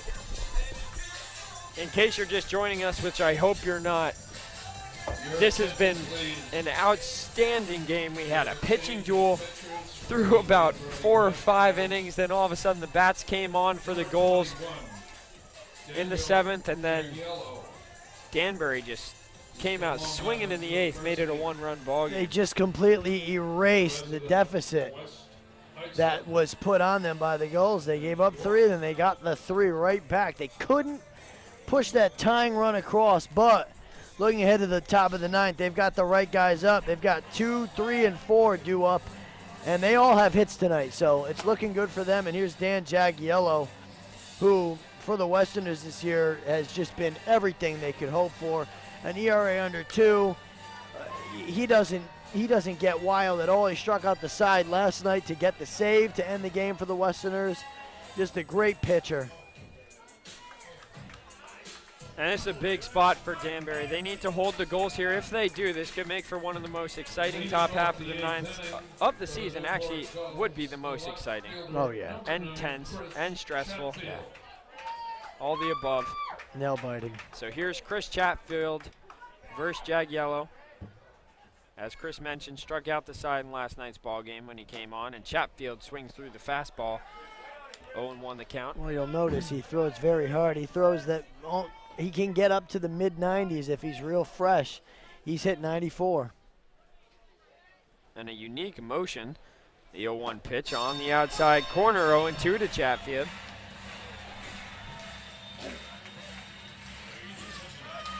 They need Jaggiello to have a good outing, just a nice clean 8th so they can get right back at it in the 9th and try to tie this up or more.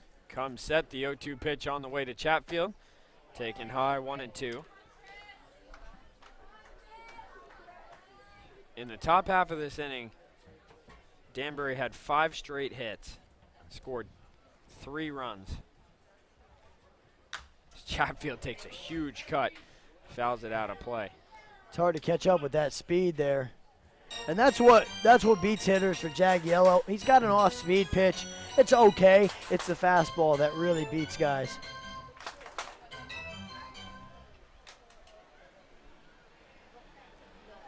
So 1-2 the count, the pitch to Chatfield. Again, fouled back out of play. Good at bat by Chatfield. He's had another big day. Another very big day. Chatfield has grounded out, doubled, and walked. The 1-2 pitch again. Breaking ball in there for a called strike 3, and Chatfield knew it. Well, that's 4 straight strikeouts for Jaggiello against Gulls hitters, and he's off to a good start. They just need him to have a clean inning. I said it already. And so here's Travis Young now.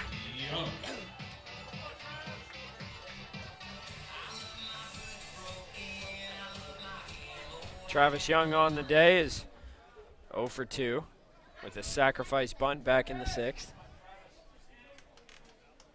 Jaggiello comes set, first pitch to Young, taken high. Little life on that fastball.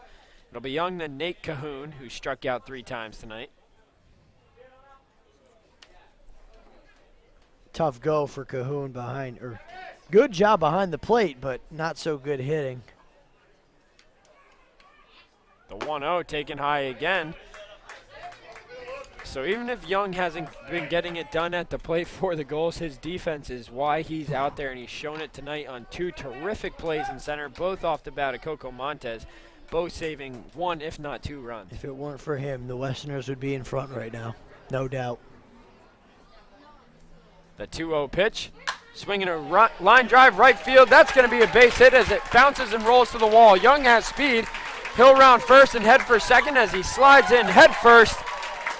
A one-out double there for Young. No RBI on the play. And the Gulls have something going here in the bottom of the 8th. Nice piece of hitting there from Young. And that just puts a cap on his excellent day all around tonight. Very nice day. So the official attendance tonight is in 2,105 here at Cardines Field after we thought maybe we wouldn't have the greatest crowd. It's a good crowd. You don't know if you can advertise it or not because it's the playoffs. And Right. But 2,105 here in a game 3. Terrific crowd, and most of them are still here. So here's Cahoon with 1 out and a runner at second. Squares around to bunt the first pitch. Taken somewhere for a ball. Very close. Gosh, if you're the Westerners, you do not want to give up a run in this inning. Jag Yellow comes set. A pitch to Cahoon, taken high again, 2-0. Now you've worked yourself back to within 1 run. You want to keep it there heading into the 9th. All right, 1 run is nothing in this game right now, as we've come to find out. 4 runs is really nothing, as the Westerners have battled on back. But they still need 1 more. A 2-0 pitch, taken outside, 3-0 to Cahoon. Can't walk the 9-hitter that struck out 3 times. No, you cannot. That's a no-no. Gotta let him bunt in this situation. Sure. He The is. 3-0 pitch, taken high, ball 4. No. So Jag Yellow walks the number 9 hitter, who had struck out 3 times in the game, only to get to Cole Fabio, who's 3 for 3 with a walk and 2 doubles and an RBI. Well, here's where it stops. I don't think Fabio gets a hit here. I'm going to say it right now. Prove me wrong. He will. I'm going right. to stand up for this at-bat, actually. Prove me wrong, Tolan. Well, it's Cole Fabio up there with 1 out and a runner at first and second. A base hit should score Young from second. The Gulls are up by 1, but they could definitely use more, as the Danbury has proven that no lead is safe. First pitch to Fabio, misses just around the letters, 1-0. Gotta find the zone. If you're Jag Yellow, he's throwing too hard to miss the zone.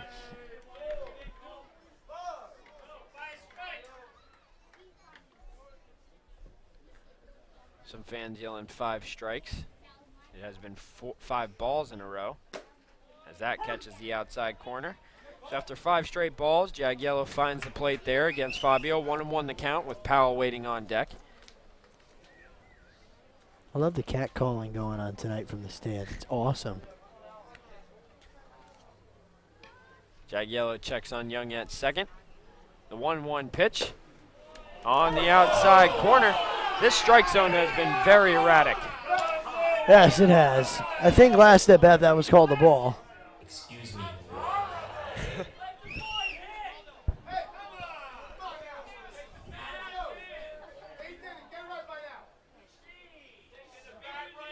And Coach Leyva is going to call a timeout and bring in his whole squad. Young from second and Cahoon from first.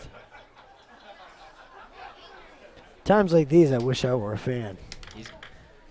I wonder what he's talking about. It's probably just the situation, making sure everyone picks him up off the bat. He doesn't want anyone running through a stop sign here. Right, it's a big spot. And that was probably also to help out Fabio a little bit.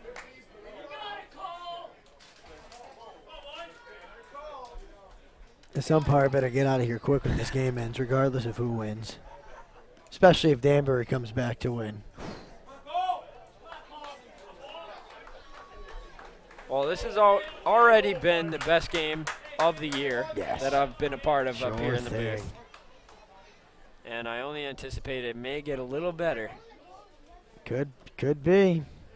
Jag Yellow comes at the 1-2 pitch. And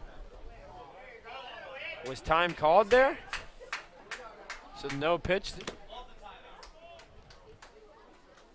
That's the second time this home plate umpire has allowed a very late time call. That could hurt a pitcher's arm. if they decide not to throw it. Good thing Jagiello threw it because that could be dangerous So for a pitcher's arm. It's a riveting game for us, but a couple of young ones to our left are finding it a little boring. Oh, I can see. Oh, well. The 1-2 pitch outside, 2-2 to Fabio. One of them sleeping over there. I mean, it's getting late. Sure, it's 9:30. My bedtime was probably 7:30 around their age. Sure. A 2-2 pitch. There goes Fabio. The throw down to third is going to be in time. Sorry, not Fabio, Young. And Coach Leyva has got to be upset with that decision by Young. That's a big out right there for the Westerners. That's a huge out, actually, because now Jagiello is one pitch away from getting out of this and sending it to the ninth, down by only one. Wow. That's a huge out. Doesn't get any better than this. So 3-2 the count on Fabio. The pitch, there goes the runner. It's outside, ball 4. And now it's even bigger of an out as the Gulls could have had bases loaded with one out. Well, not a bad idea to walk Fabio. He's been walked by the Westerners so many times. But, you know, the guy's been red hot. He's got 3 straight hits. Not a bad idea to get to Powell, who's been great today, but still he's not Colt Fabio or Troy Dixon. Powell's been great, and what we mean by that is he's 1 for 2 with 2 sacrifice bunts. They were beauties, and the Gulls needed them. They came in big situations, and then an RBI double. So he'll face Jagiello here with runners at first and second. 2 outs. The first pitch to Powell. Popped back out of play. 0-1 the count. Be hard pressed to find a better game in all of baseball, the world of baseball tonight. Better call. Probably not going to find one.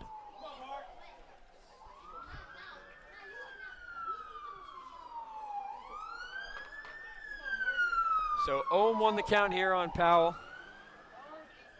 Time is called by Agresti. And Coach Leyva continues to shake his head, and you got to believe it's because of that caught stealing. Yeah. It's got to be on his mind for sure. The 0-1 pitch in the dirt. Good block by Agresti. 1-1 the count here to Powell. Chris, who do we have coming up for Danbury? Oh, it's Kemp, gonna be Rufo, 2, 3, Blake. 4. So there you go. Rufo and Blake combined for those first 2 runs the Westerners had last inning. Doesn't get easier. The pitch, swinging a ground ball back up the middle towards Montez. Takes it himself in time to retire the side. So the Gulls threatened, but a caught stealing, and then a ground ball there by Powell gets Jagiello out of the inning. And we head to the top of the 9th, folks, here at Cardines Field. It's the Gulls clinging on to a 1-run lead here on the NECBL Broadcast Network.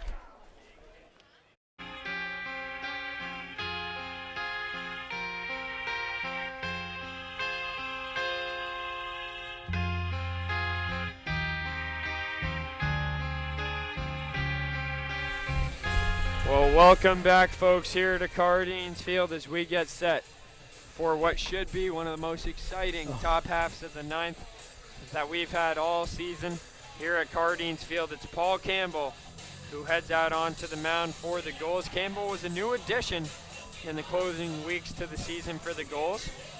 A right-handed pitcher out of Clemson, his hometown Revere, Mass, and so far in the playoffs he has yet to appear in a game.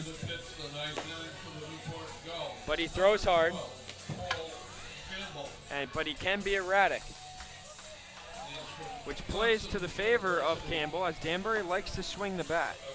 Yeah, they do, but this is as tough as a lineup you got to come in and face with Kemp, Rufo, Blake, Ding Kong, Agresti, Nelson all waiting, kind of like last inning. It's going to be a tough one for Campbell. This is going to be incredible. Regardless of what happens, this is high quality entertainment. So it's 6-5 Gulls lead here in the 9th. The Gulls took a 6-2 lead heading into the 8th. And then Danbury, with 5 straight hits, took 3 back immediately.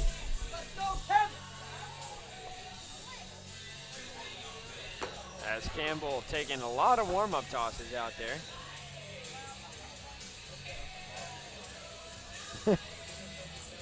How nervous are you right now? Huh? I don't even know what to say. This is crazy. I couldn't even imagine what the championship would be like. No, I know. I can't imagine what's going through the players' heads. Danbury Westerners, the second baseman. I mean, this is it. This is the season right here for both teams. This is the season on the line. And here's Ryan Kemp, who on the day somehow is only 1 for 4. He's giving a ride to every ball he's hit. Swinging early tonight, too. One swing of a bat. Campbell takes a deep breath out there, now takes a walk behind the mound. This is a big situation for him. He's taking a long time out there. And who would have thought he would have been here a couple weeks ago, closing game 3 out for the Gulls. The first pitch way outside. Probably a little bit of nerves there. Oh, boy. Yeah, he just gripped the ball way too tight there. Made the camera black out for a second. So 1-0 here to Kemp. The 1-0 pitch is low, 2-0. Now, you don't want, if you're the Gulls, your pitcher to be erratic. That's the last thing you need. You don't need that. A 2-0 on the way. Swinging a ground ball left side. That's a foul ball. So 2-1 the count.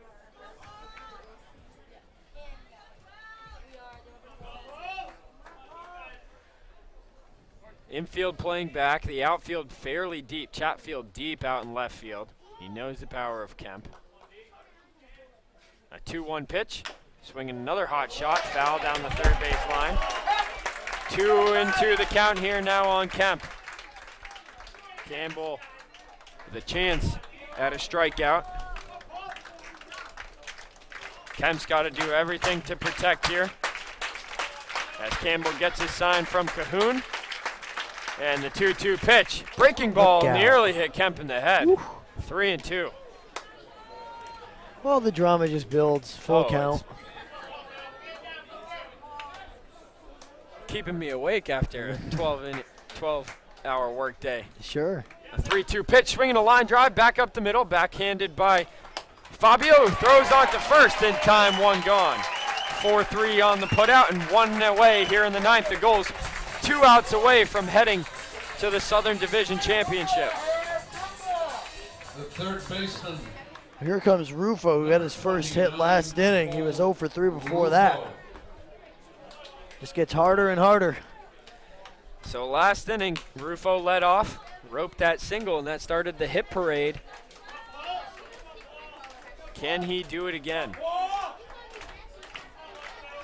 Again, we don't know who you're cheering for because that's Paul Rufo. That's what I said. No, the pitcher's name. Oh, Paul Campbell versus Paul Rufo. The first pitch to Rufo. Buckled his knees. Good breaking ball. And they're saying, come on, Paul. So. Whatever you need to make yourself feel better.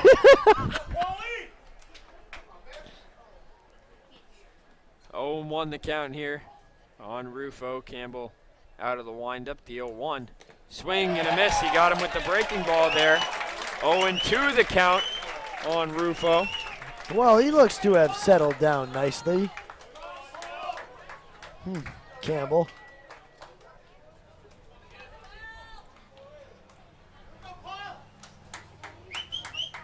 So 0-2 the count, 1 out. Top half of the 9th, the Gulls lead 6-5. Campbell gets his sign from Cahoon. The 0-2 pitch on the way. Outside, 1-2.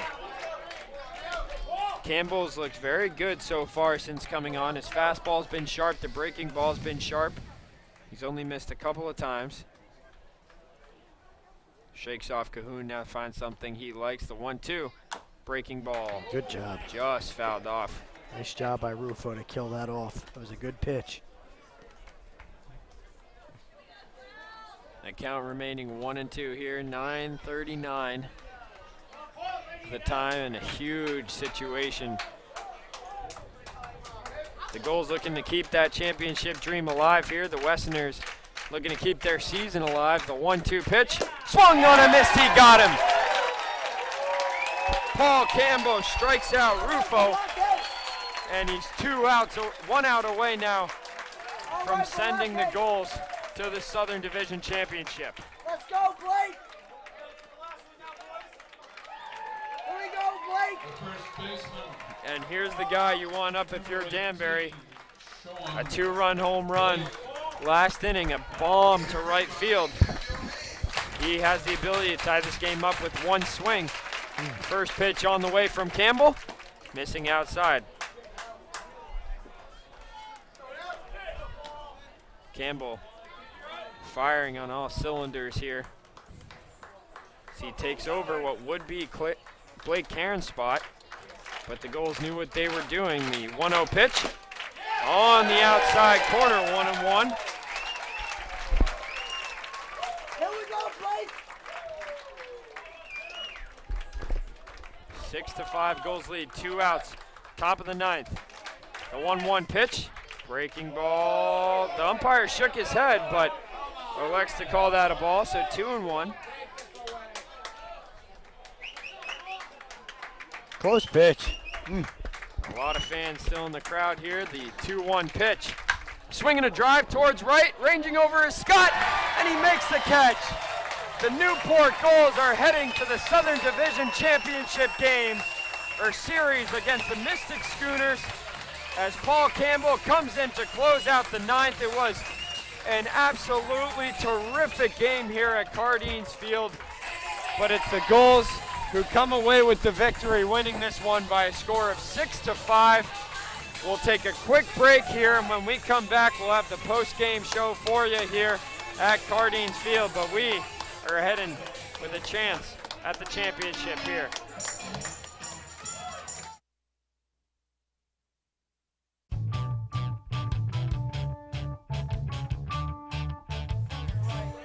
Well, welcome back, folks, here to Cardines Field. As you see, both teams shaking hands, and these teams have had a beef with each other kind of all season, but now I'm sure it's all good sportsmanship out there. Tolan, this was just one heck of a playoff series. Between the first game was a blow-up, but between last night and tonight, I mean, how much better can it get?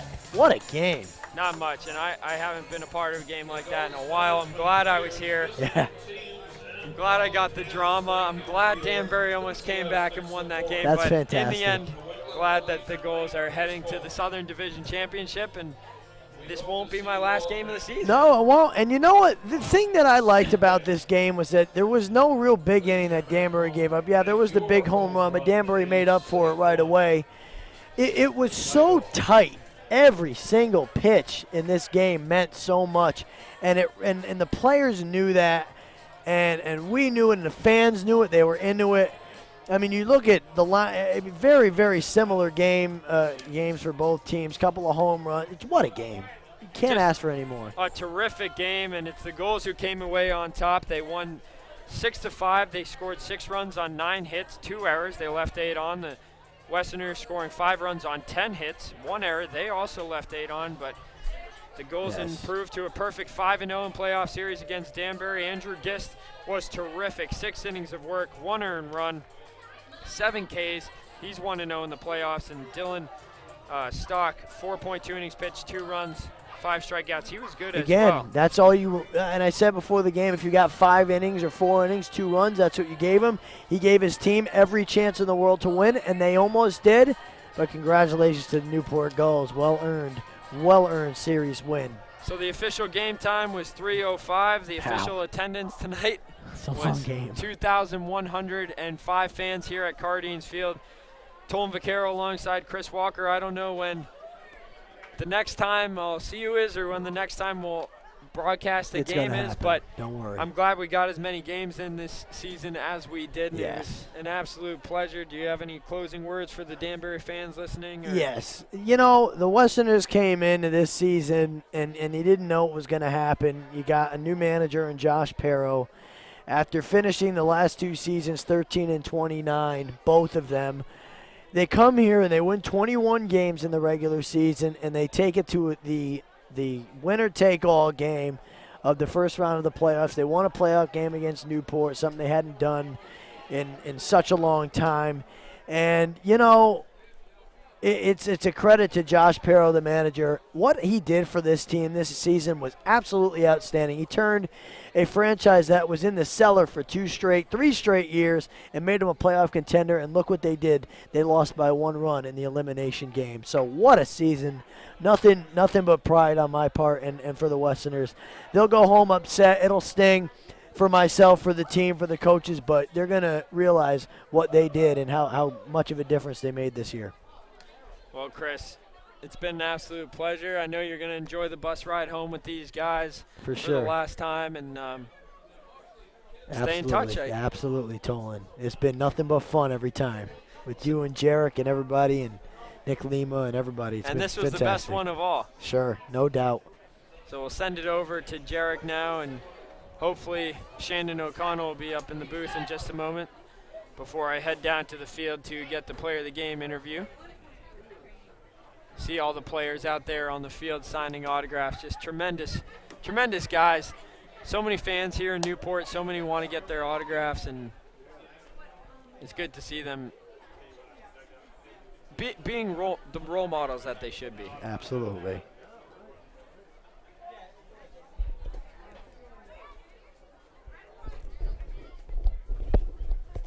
So, Jarek, what do you think of that one? That was an all-time classic right there. It's a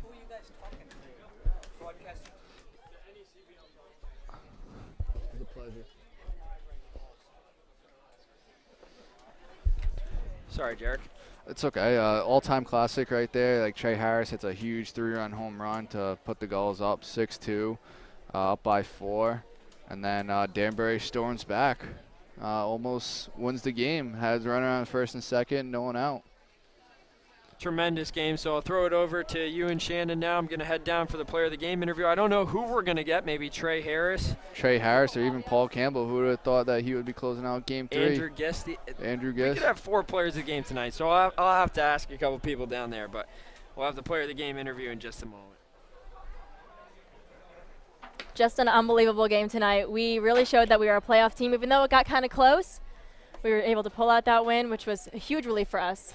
Yeah, huge relief. Now the Gulls will take on the Mystics Schooners tomorrow, and hopefully they can pull out a couple more games and take it to the championship series. And speaking of those other games that are going on tonight, it's the top of the 9th at Maxfield Sports Complex. Sanford 8, Upper Valley 9, so another close game. And then at Joel Field, it's also the top of the 9th, Valley 1, North Adams 3. So we've had a lot of really close games tonight in this playoff run. Yeah, especially with Upper Valley being a first-year team. That's really huge for Upper Valley to be beating Sanford, who's been known to be in the championship series and be a great team. So it just shows you the type of team Upper Valley put together for this year. And Sanford has one last chance to win that game. It is the top of the 9th, so they get one more chance, and then it's Upper Valley's win. But like Tolan said, probably multiple players of the game tonight. Yeah, a lot of big-time players stepped up. Trey Harris with a huge 3-run home run. Andrew Gist pitched an amazing game today. And then who would have thought Paul Campbell would have came on to close out the 9th. Someone that got signed with about like a week left in the season, made a spot star, and then got probably the 3 biggest outs of the season. And Cole Fabio today, he just did great offensively. He got walked a lot, but he also got on base. He got a leadoff bunt single in the 7th, which was great. Yeah, Fabio was 3 for 3 today. 2 walks, 2 singles, and a double with 1 RBI. So it just shows you having that production at the top of the order really sets the table for the rest of the lineup. And Travis Young out in the field had some amazing catches tonight. Yeah, it just shows you the type of player he is out there. Looked like there was a couple where he took a couple steps in and was going to get beat over his head, and he's so fast that he just tracked down those balls in center and really game-saving catches. Showing that speed that he showed in the 60-yard dash at the All-Star game. We're going to send it down to Tolan for the player of the game interview. All right, Tolan, down to you.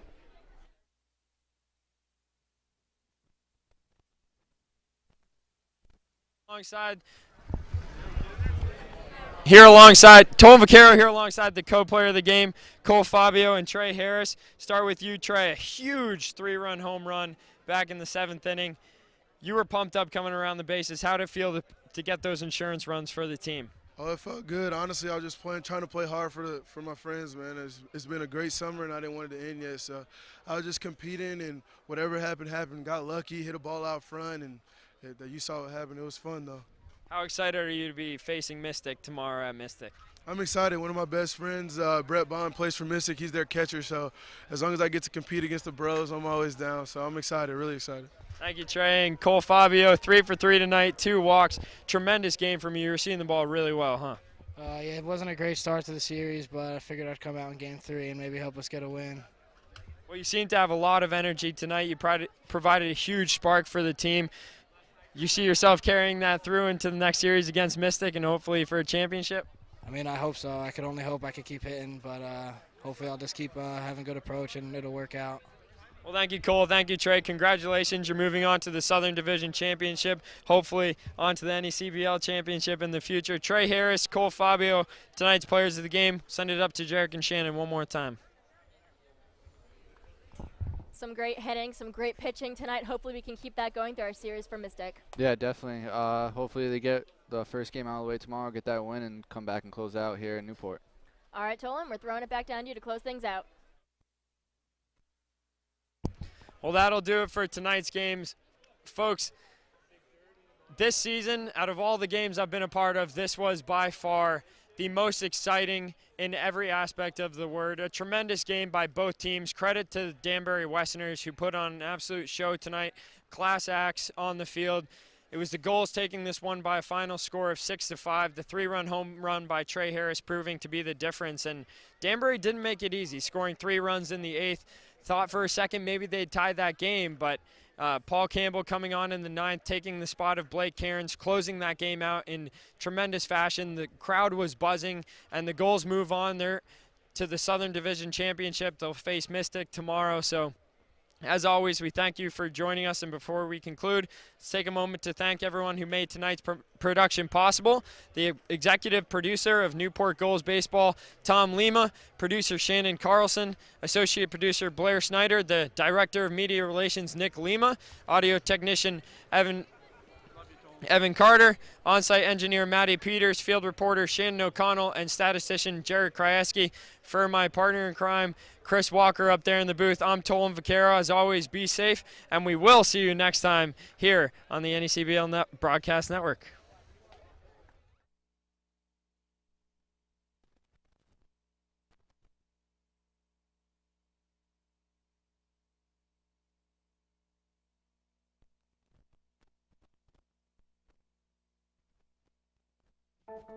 Thank you.